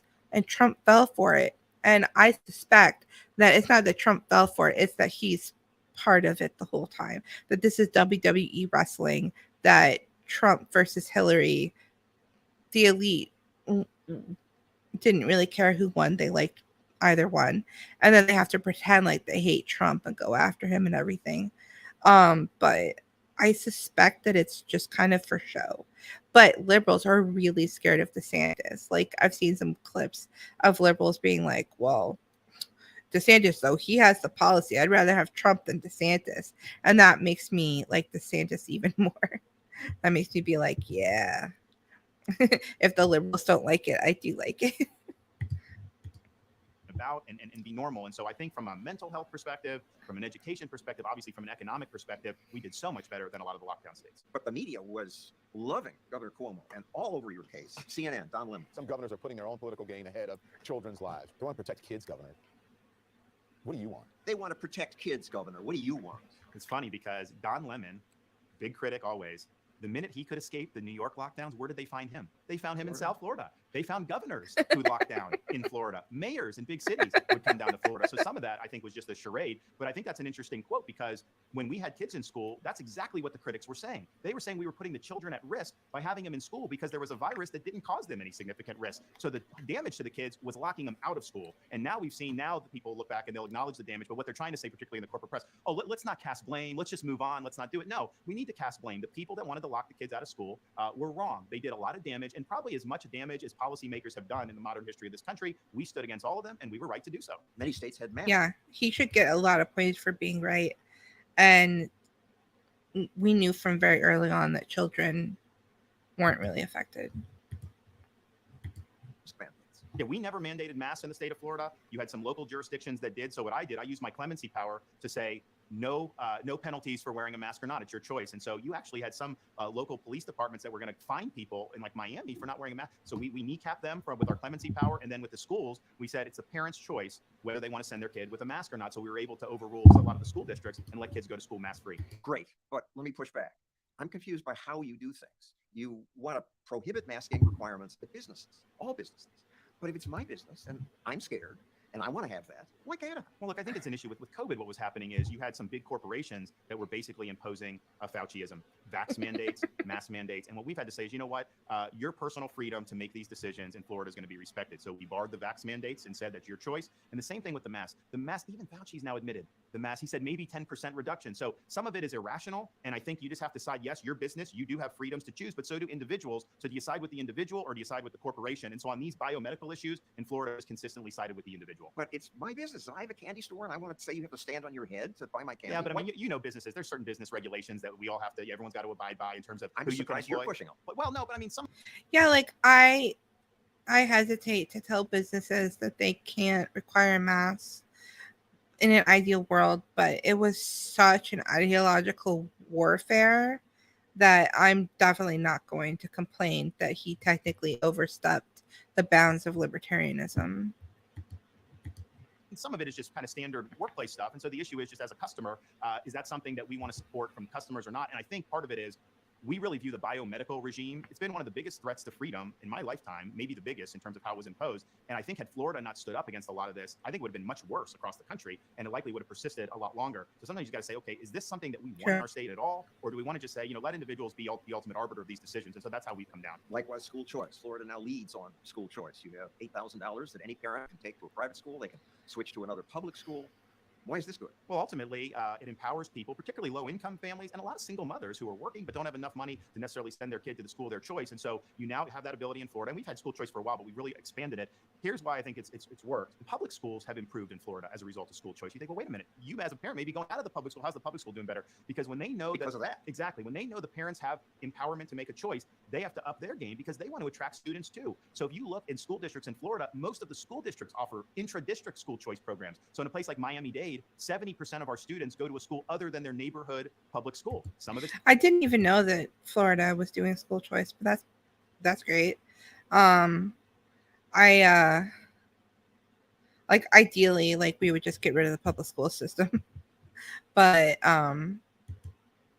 school choice is the next best option. Some of it's private scholarships, some of it's public charter schools, but even within the school district, they're going to magnet programs or specialty programs. And so I think what's happened, it's created a culture of competition where school districts, charter schools, and private schools compete for parents' basic approval. And they know that parents empowered. If you're not doing a good job, the parent actually has the ability to vote with their feet and send their kids somewhere else. And competition does make us all better. Absolutely. When you have a monopoly, what incentive do you have to offer new things or to innovate? You don't have any incentive to do that. In Florida, you do. And of course, the money follows the kid. So just from a financial perspective, the school district wants to attract as many people, because if they don't, then they wouldn't have as much per student. So again, if you believe in choice, why have a rule that says no school can require masks? If you have a bunch of scared parents who want that, why can't they? Because it's irrational to force a Who kid are to you wear. to decide it's irrational? Because we've watched the science and we've watched it. And here's the thing. What happened with COVID was hysteria took over evidence-based analysis. And so when we saw the hysteria, to have these kids in masks that are 6 or 7 years old, nobody had ever said or proven that that was effective. It was just being done out of fear. And so our view is the policy shouldn't be based on fear. Now, parent wants to send their kid, and our Parents' Bill of Rights, they can do that, but it cannot be required for a student to do it. And I'll tell you, when we said you couldn't mandate it, guess how many kids decided to keep wearing masks? Very few decided to do it. So if it was something that was so good, then how come 90% of them immediately ditched the mask? And here's the thing. We can argue about whether masks work. I don't think the cloth masks have proven to work. However, even if you think they work, you have to wear it properly. A first grader is not wearing this mask properly. It's crumpled in, it's this, it's that. And so we just had to say, no. Yeah, like the rate of other sort of diseases like respiratory diseases skyrocketed because these children were wearing these dirty masks on their face, and they are so gross. Children are so gross. And so my kids didn't have to wear a mask because they're homeschooled. But yeah, it's really, the kids in the mask like really upset me and really drove me crazy. But I mean, technically the libertarian position would be that different schools could make different policies, but I'm definitely not going to criticize him for saying absolutely not, because somebody needs to push back on the hysteria. No. And so I think we were right to do that. If a parent wants to send their kid with it, they're allowed to send their kid with it. It just can't be required of them by the government. Immigration. What would you do about the border? Well, I would immediately declare a national emergency. I would mobilize all departments, including the Department of Defense. I would reinstitute things like Remain in Mexico. I mean, look, part of the reason you have what's coming across the border is because people know if they just come across illegally, they get to stay. Well, of course, then they're going to want to come. So if you say, no, if you come illegally, you're not going to be able to allow entry. You're going to remain in Mexico. And I'd also probably do something on the executive side to just say, because most of these are bogus asylum claims. We're just not going to entertain an asylum claim coming across the southern border, because what's happening is a lot of these people are traveling through multiple countries to get, and normally if you're seeking asylum, that first safe country you go to, that's when you apply. But instead, they're kind of abusing the asylum for a free ticket into the United States. I do think you need a border wall, because we don't have enough resources to police that whole wall. And so the whole border. So the wall will channel people into the ports of entry where you can have personnel and you can keep the country secure. And to make this point, you brought some. My solution to immigration is like completely different than like anybody else's. I think that you're not going to be able to effectively police the border they're going to find ways of coming in. They're going to tunnel under. They're going to go around on a boat. I mean, it definitely could slow things down. But what we really have to do is stop incentivizing them from coming. And he's right about the asylum system. And it's all kinds of messed up that's like technically illegal, but then we incentivize people to illegally immigrate. And so what we have to do is take away those incentives. And non-citizens should not be able to get any sort of government services. You shouldn't be able to so right now the way it works is that anybody can show up to an emergency room and get treated regardless of who you are, your citizenship status, your if you have insurance. And we need to stop extending that privilege to illegal immigrants. If you are not legally allowed to be here, I'm sorry, the system cannot be responsible for your healthcare. And the same thing for education. You can't come here illegally with your children and then put them in public school. That should not be allowed. And so if you just took away those two things, a lot of the incentive for them to come here would go away, especially bringing their children. And a lot of the reason why Republicans don't want them here goes away. Because then society, if society isn't having to support all of these people with these government services, they're going to, work and pay their own way, which a lot of Republicans would be a lot more okay with. And I think you would see a lot less immigration of people even wanting to come here. But also, we need to make life better for people south of the border. I don't understand why we're messing around in Ukraine and the Middle East. We need to fix our neighbors to the south because that affects us more. And we need to basically bully them into being capitalistic and to improving their economies and to legalize gun ownership and to do what crack down on the gangs and to stop being corrupt, and just like sitting back and letting countries like Venezuela go communist and starve their people, and then be like, oh, there's all these people at our border. Like, why are we allowing them to do that? We're so much more powerful than them. Surely we could interfere in their country and stage a coup or something and put in somebody better. But why are we doing that in Ukraine and not in South America? That makes no sense. And I'm not really against interfering in other countries as long as we're doing it for good and not for evil. If we're actually going to make the countries better, then I'm fine with that. I don't believe in democracy anyway.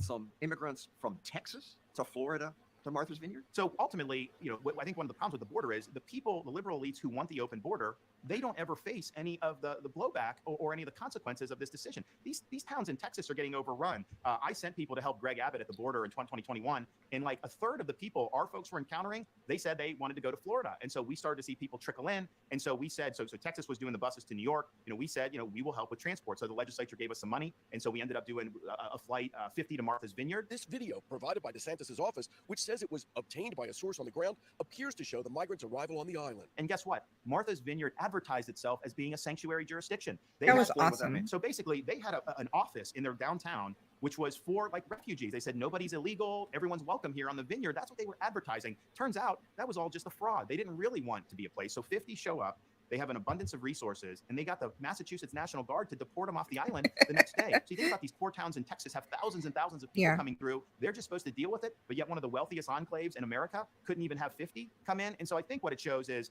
open borders just doesn't work.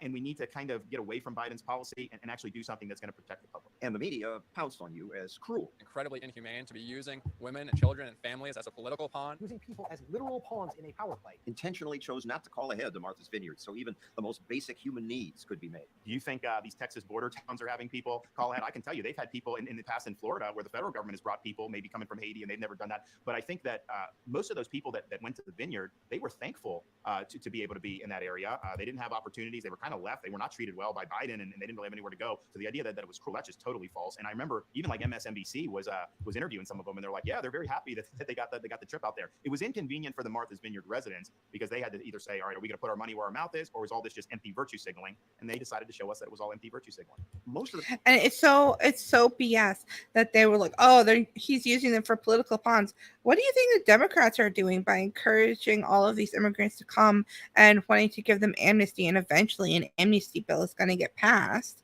And then all these people are going to be voting for Democrats. Like, that's the only reason why they're doing it. It's not because they're compassionate. They don't care. They just want more Democrat voters. most of the people who fight to get here want to work. Yes? So here, I think it's a mix. I mean, I think clearly what you've had come across the border, there have been folks involved in narcotics trafficking. There have been general criminal aliens. There have been people who have been deported previously. I'd say the bulk of these people are basically being trafficked by the drug cartels, and they're basically being promised an ability to stay in America, work, and they'll make more money here, even if they're working illegally, than they will there. So I think that's true. But I also think just as a country, you've got to have a process in place. You've got to make sure that the people are coming, that we know who they are, and that they're serving needs of the American people. Immigration is ultimately what's in the best interest of the people we have here that are citizens. No foreigner has a right to come to the United States, and we as a free people have a right to determine what those criteria and what those limits are. Don't we cause some of the problem by making it so hard for good people to come here to work? Well, I mean, to do it legally takes years. And if you look at our legal immigration system, the overwhelming number of slots have nothing to do with merit or talent. You have things like the diversity lottery, which should be abolished. You have things like chain migration. Look, I'm all about a U.S. citizen bringing a foreign spouse and getting them in the immigration 100%. But to bring like the cousins and stuff and like they get in line over somebody that may be offering doesn't make any sense. And so if you look at like a Canada or Australia, what do? They do merit-based immigration. And I think that's a much better way to do it than what we've done here in the United States since like pretty much the mid-60s, where we've had the diversity lottery and all these other things. And to clarify, these other countries say if you are a computer engineer, if you have specific skills, we'll let you in. So they have what are the needs of the public? What are the needs that we have? And then they gear the immigration towards a merit base. Whereas something like the United States, the diversity lottery is literally just ping pong balls where some country gets chosen and then people come in from that country on a lottery basis, which makes no sense in terms of serving our national interests. Next. After months of heated protests in Florida, Don't Say Gay is now in effect. The hot issue now, sex education in schools. Florida banned public school teachers from teaching about sexual orientation or gender identity. First, K through third grade, and now even that's gone. 12th grade. Why? Well, so what the legislature is doing, they're adding through 8th as the statutory prohibition, and so I support that. Well, I think the reason is because this is something that is really they're trying to pursue an agenda. Like when you're telling a student that they may have been born in the wrong body, that's just not appropriate for our public school system or any school system. So let's focus on the academics. Let's focus on the core subjects. Those matters of something like transgender. Yeah, it's like literally brainwashing children to become transgender. You're making them gender confused. You're causing them to have gender dysphoria. It's a social contagion, and it's absolutely grooming. You're grooming children to want to castrate themselves. Like, I can't think of like a worse thing. Basically, like, not only are you harming that child in the right now and giving them lifelong mental health issues, the children that have their puberty blocked from a young age will never have any sexual function. They will never be able to be parents. They will never have any experience of a romantic life whatsoever. And that is just absolutely horrifying. Absolutely horrifying. It's even worse than female genital mutilation. It's just like for anybody to deny how horrible that is, they must have like no moral compass whatsoever.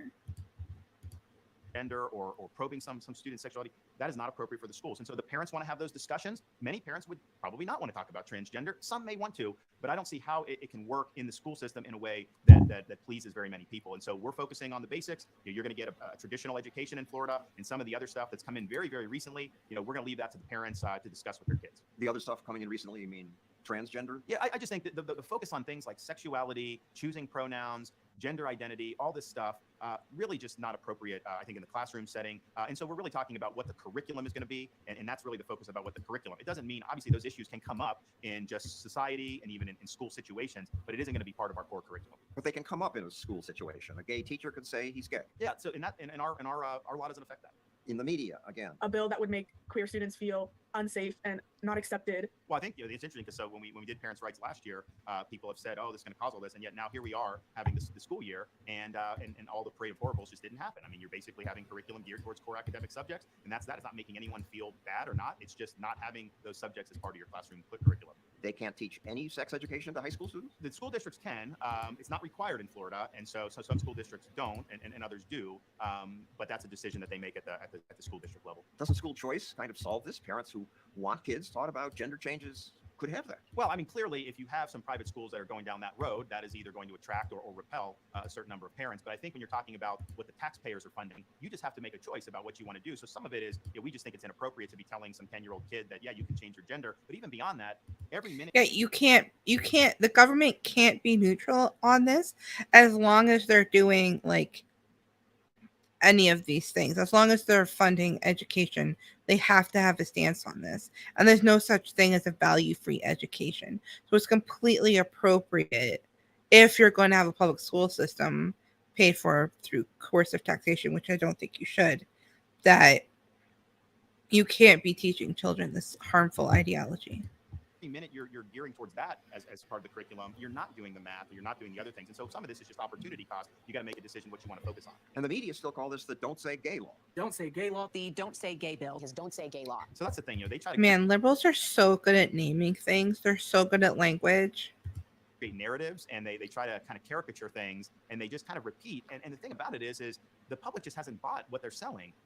It's not just Republican parents that were glad that we're keep focusing on the basics. There were parents across the board, and even when they would do polling, they would be surprised that like 70% of people thought that it was better to do what Florida was doing rather than doing the other way. This has been the biggest news, but I think the biggest issue facing America is that we're going broke. So let's talk about that. Florida certainly isn't. You have a surplus here.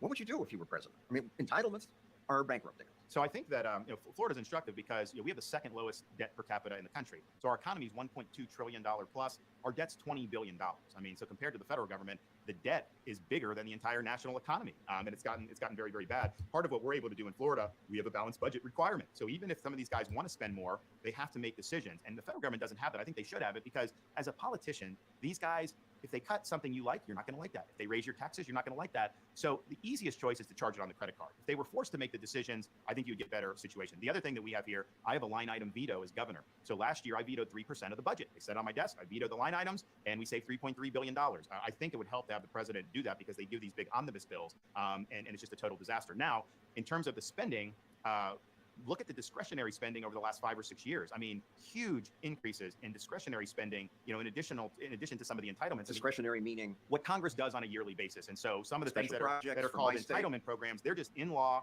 and they're on autopilot. Congress can do nothing and they continue. But the typical budget that you do for the federal government to run all the agencies, they have to do that annually. And so what they've done is really starting with COVID, jack up the spending. The CARES Act, you had $2.2 trillion at the December 2020. Biden came in and put it on steroids with his American Rescue Plan, which was totally gratuitous. Yeah, they spent so much money on COVID, which was so unnecessary if we had just lived our lives as normal. And the elderly people who were already retired were just advised to stay home until the vaccine came out. It's absolutely ridiculous how much money the government spent. And I don't know if there's any coming back from this. I mean, possibly if the Republicans win big, they go in there, they're serious about fiscal responsibility, they make these changes he was talking about making Congress stay within a budget, having that line item veto, maybe we could turn things around. But I feel like that's very, very highly unlikely. And we also have a huge problem with the retirement benefits. As old people are getting older and the boomers are retiring, and this is going to have profound effects on our economy. I don't think people are talking about this enough, but the number of baby boomers who are retiring is astronomical, and they are living so long, and they are entitled to so many benefits through Social Security and Medicare, and they just did not have enough children. We do not have enough people in the workforce to support them. Maybe we can make up the difference with AI controlled robots doing all of the work for us or something. If as long as they don't like turn against us and murder humans.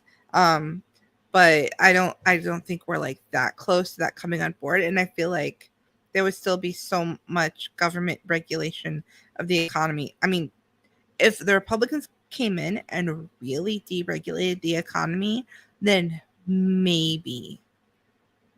But I think we're going to be having to make really tough decisions in a few years, maybe 10, 20 years, about elderly people. And I bet it's going to become a lot like how Canada is pushing euthanasia right now. I bet that's probably the direction that the country's going to go. And that's just going to be even more moral decay and economic problems. And people are going to be even less able to afford having children. And it's just, I see a downward spiral. And I don't think that the Republicans fiddling with the budget a little bit is going to make a big impact. The infrastructure stuff. And so what they're doing is the Fed, starting in March of 2020, inflated the currency, really did a big money supply increase. They're spending like drunken sailors. And of course, you're going to have inflation when that ends up happening. Now the Fed's had to hike interest rates. Why is that important for the budget? Because the interest on the debt is now this massive line item that we have to service our debt with. And so that's gone up hundreds of billions of dollars just since then. Look, I think they're fighting in Washington now.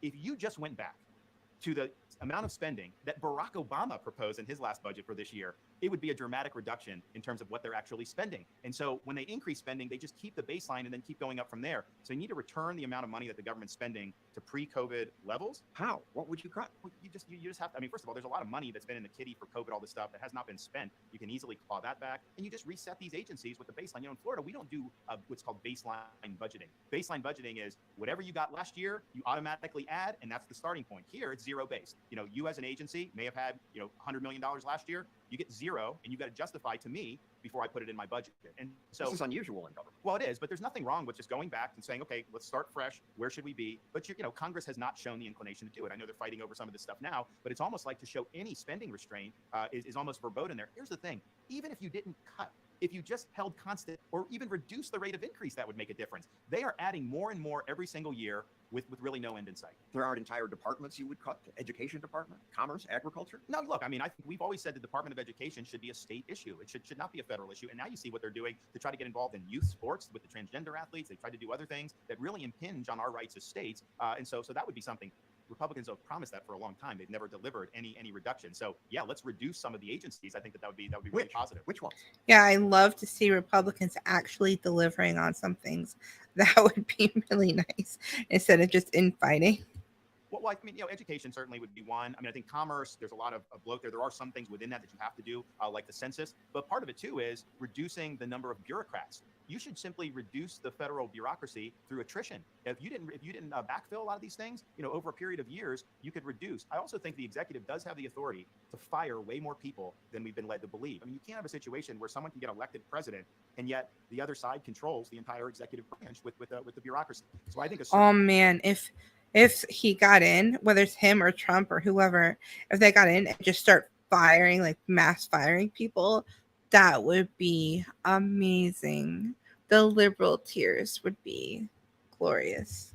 Asserting more authority there. Some of that may be directly firing. Some of that may be reclassifying employees in like a Schedule F to where they can then be fired. That would go, I think, a long way. It would save money, but also in terms of constitutional accountability. Because we have a fourth branch of government right now with the federal Leviathan, and they do what they want. And they almost kind of laugh at the idea that we're having these elections because they don't give a damn who's voting for who. They're going to do what they want. And departments like agriculture just happens. Why do we need a department? Well, it's been a situation where there's all these different programs that have kind of been built up over the years, and so we're stuck with them. Well, I think it's been something that's been difficult in the Congress because there's a certain way of doing things now with that, and so they've really got a lot of support. So I don't know that would be something that you get a lot of viability on, but I do think things like energy. I think the energy department. Why would? So he's not like a libertarian where he's going to just be like, yeah, get rid of it, but he's like, well, that's a third rail. I'm not going to piss off the farmers by calling for getting rid of their subsidies.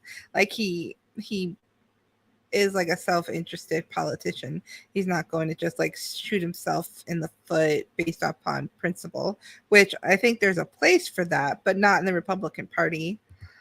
Why was that created? What's it doing now? I think it's really turned into an anti-energy department. It's harder for us to produce the type of energy that we really need. And this discretionary spending really is small compared to the entitlements you mentioned. And you said Congress can't do anything about it, but with enough votes, Congress can take action. You once talked about raising retirement age. I mean, don't we have to do something? So, right. I mean, so what you look at is you look at what's the trajectory of the programs and, what can you do not to affect somebody that's getting benefits, but what you do for people that are younger. And then you have an opportunity to make decisions in your life. And here's the thing. I think a lot of younger people like me are receptive to this because I don't assume we're going to get any of this at this point right now. And so to make whatever changes, but I would not do things for people that are currently receiving these benefits because they've been made promises and we've got to fulfill them. But in the future, younger people, you're how old? 44. And you don't expect to get... Yeah, the real value of the retirement benefits are just going to be eroded with inflation, and they're going to miscalculate the inflation as lower than it really is, and elderly people are going to find themselves really squeezed as inflation is going through the roof and their benefits are not keeping up. Get Social Security, Medicare? I mean, if you just look at the trajectory that we're on now, there will likely be things that are done that'll make it very, very difficult. And so I think the theory behind, identifying that, making sure that the programs are consistent with, demographic change and whatnot, is just that this could be done much more smoother. Instead, you could have some really, really significant turbulence 10, 15 years into the future. You did once say we need to restructure these entitlements. And simply for saying that, and Republicans run away from this, Donald Trump is running this gross ad that has you sticking your fingers in pudding and saying, oh my God, I did not see this. Dirty fingers all over senior entitlements. What? Like cutting Medicare, slashing Social Security, even raising our retirement age. Tell Ron DeSantis to keep his pudding fingers off our money. Well, it's interesting. He wrote a book saying that the retirement age should be 70. People shouldn't even retire and all this other stuff. And so now he's doing that. But I think a lot of those are really Democrat attacks when you see the way it is. The idea that somehow I'm Florida governor, like I have elderly constituents. Like of course we're gonna honor the promises to the elderly, but you also have a responsibility to think 10, 20, 30 years down to the future. How do you do it in a way that is sustainable? So I think a lot of those attacks are really misplaced. And are you as reported? This is a problem with primaries. The Republicans like rip each other to shreds, and then they've got to work together at the end of it. And this is why Trump didn't get anything done, because he burned all of his bridges within the party, and then nobody wanted to work with him. And so it's just these attack ads and everything are so dumb, but people fall for it because people are stupid. A slob who eats pudding with your finger? Anonymous sources. That's what the media does. They try to smear, but that's the worst they can come up with. I must be doing okay. Why do you call them the corporate media? Because at the end of the day, I mean, you have these entrenched institutions that have been there a long time. They developed a certain culture, and I think it's been a culture that, they'd always had a liberal bent for sure, but I think in the last 5 or 10 years, they've developed a much more partisan edge, and I think that they're pursuing that agenda. And honestly, that's not out of character for most of American history. When the founders' generation, you had a Hamilton paper and a Jefferson paper, and they were very stridently partisan, and that's just how they presented the news. But what bugs me, and I think a lot of Republicans about it, is they pretend that somehow they're objective. They're not. They're pursuing their agenda, and I get that, and they have a right to do it. But I'm not going to sit there and humor them and say that that treat them as some neutral arbiter. One more Trump ad about you. Ron DeSantis was struggling big time in his primary race for governor of Florida. Then DeSantis was saved by the endorsement of President Trump. They show you reading to your children. Make America great again. Build the wall. Then Mr. Trump said, "You're fired." Big league, so good. Build the wall. Sounds like he was sucking up to Trump. Well, if you watch that, I mean, it was a satirical ad. It was a little tongue in cheek, but that was when many years ago I was running, and we wanted to get some notoriety, and so I knew if we did that, that it would cause the press to go berserk. And what they would do is they would be outraged by it, but they would keep playing it. And so people would see. And so what we were able to say is, okay, here's my wife, we're a young family, here's that. And so that kind of got projected out. So I don't even know how much money we paid to run it, but the media ran it for us because they were so upset, that it was a I never saw that ad. The military. Should we spend more on the military? That's great. Look, I think we need more capacity, but I think we have a huge bureaucracy that needs to be reduced. And I think the civilians. No. We need more capacity for the military. My God. Oh. I would be okay with just bringing the whole thing home and just dissolving it. Put them on the border. Just bring them home. Put them on the border. They go home on the weekends. Like, I can't even. I'm not a fan of the foreign interventionism. In Pentagon needs to be reduced. I think we need to shake up the uniform services, and I think you need to audit the Pentagon. So I would have more ships. I would have more capability. Just There's shut a it lot down. of load in the Pentagon that we should tackle. You resisted Obama, unlike other Republicans, when he wanted to send soldiers to Syria. So my view is, and having served in Iraq, I want a very strong military. I want peace through strength. But what I don't want to do is get involved in some commitment that there's not a clear rationale for what we're doing, and there's not a concrete identification of what does victory mean. And I think we get in. I mean, even if we have conditions for victory, like that doesn't mean that it's a good idea to go in. What do you think of the bank taking back Sunday? Oh, the band taking back Sunday. I don't really listen to music. I'm kind of autistic like that. So I don't know. I don't know the band taking back Sunday. Do they have like political messages or something? I don't know. I'm sorry. Get in trouble. Like in Iraq, we were there first for WMD, then that wasn't. Then it was like create a democracy, but that's not a military objective. We could go after the terrorists, and that's fine. But creating a democracy, that's not even in our hands, and it ended up being something that didn't work out. So if you're going to use military force, you got to have a concrete idea of what you're trying to accomplish, and there's got to be a clear sense of victory. And I think our foreign policy establishment should only be used in defense of the country. That's it. There's no other legitimate reason. Wanted to do things like the Syria, which are more amorphous, and they're not really grounded in our core national security. Well, then likewise, why not end the drug war, which has gone on for 40 years and hasn't accomplished anything?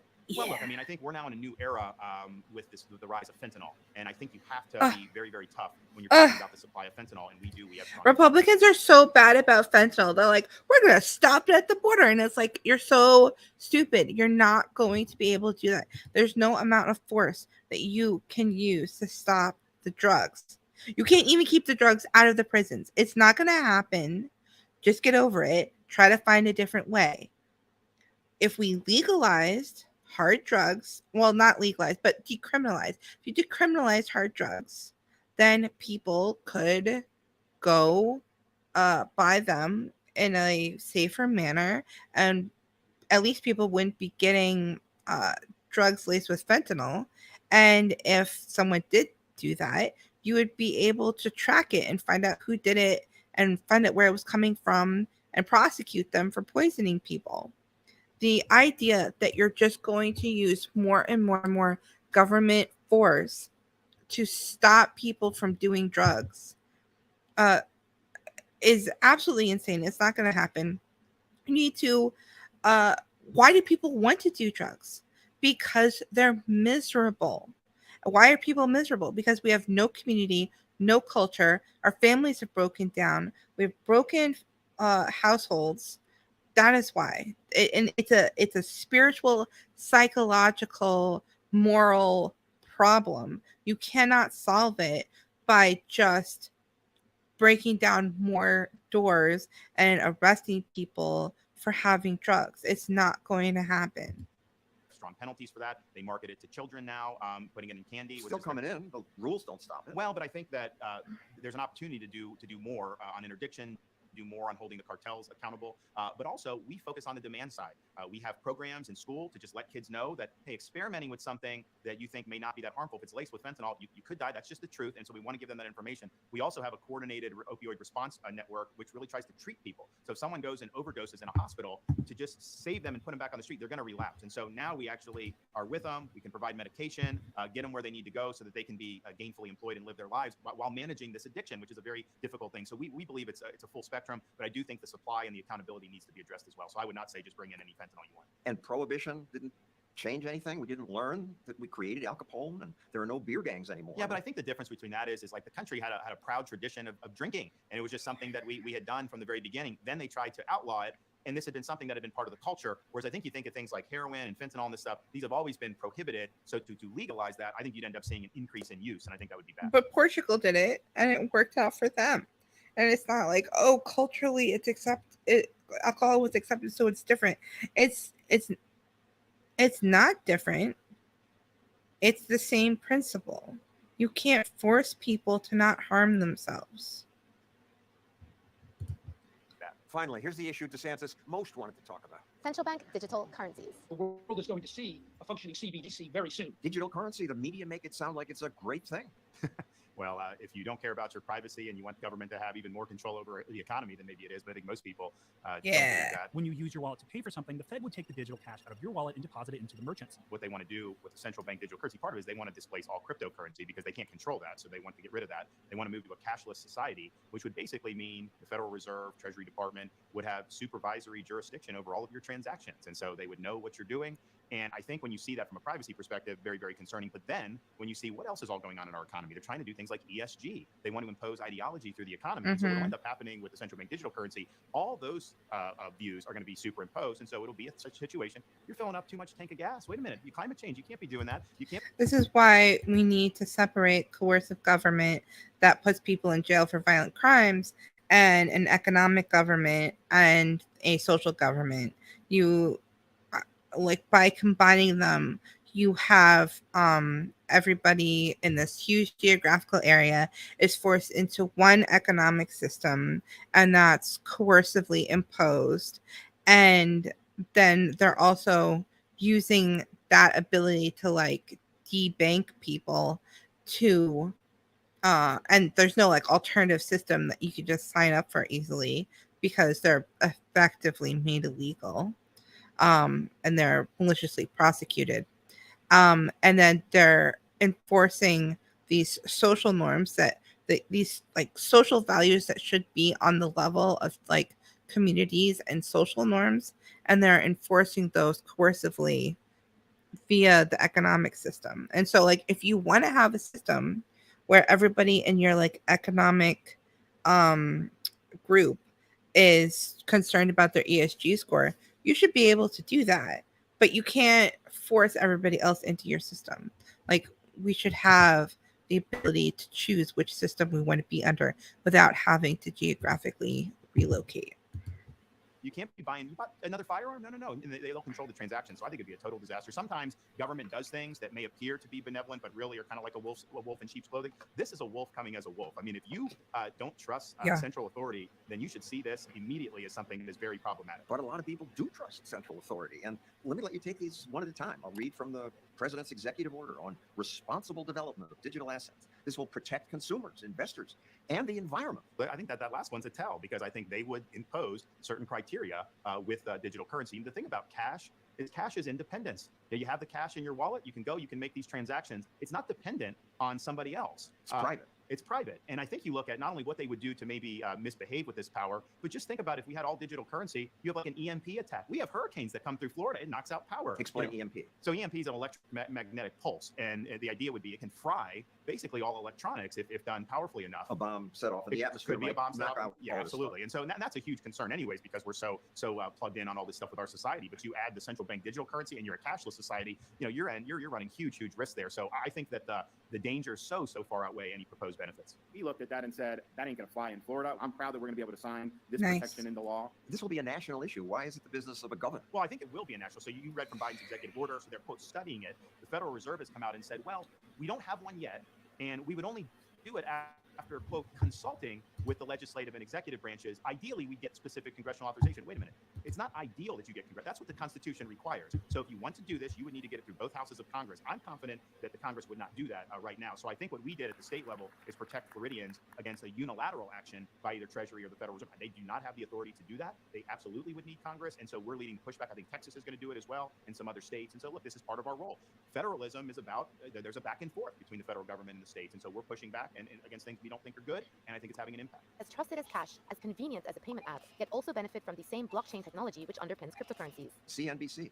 Digital money can make cross-border payments easier, promote financial inclusion, and payment system stability. Well, it's interesting though. When I raised this in Florida, saying we're gonna disallow it in Florida, which we can do if Congress could overrule us on that. But I think if the Fed tried to do it unilaterally, I think our prohibition would be sufficient pushback. And when I started doing it, I started talking about some of the dangers from privacy and all that. The corporate press, all these outlets, they all of a sudden started converging that DeSantis is trying to promote conspiracy theories. He's saying this. They basically hate you. Part of that is true, but I think part of it is this is something that they care about. And the question is, why would these organizations care so much about a central bank digital currency? Is it really because they are really that invested in cross-border transactions? Of course not. It's because this is something that could help them advance their ideology of having more central authority and more supervisory power over the average American. Elizabeth Warren says, legitimate digital public money could help drive out bogus digital private money. Well, I think she clearly would be somebody that rejects any type of digital asset that's not controlled by a central authority. That's consistent with her philosophy. but America's going to fall behind. Wall Street Journal. The U.S. financial system is still pretty old school when it comes to moving money around. And that's not a great way to run a modern global economy. Oh, please. I mean, I think that we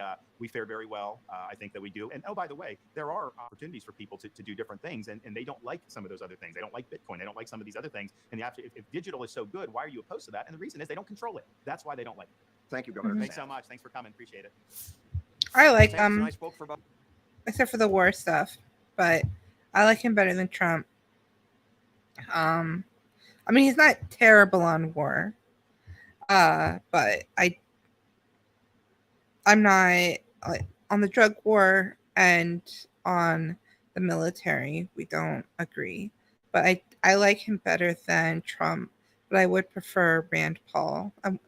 Is Rand Paul going to run for president? I wonder. I hope so. I hope so. But unfortunately, I don't think he would win. But I wish he would. Maybe Trump and DeSantis will just like rip each other to shreds, and Rand Paul will be standing there victorious. We can hope, right? Okay, I'm gonna sign off. Goodbye, everybody. Thanks for watching.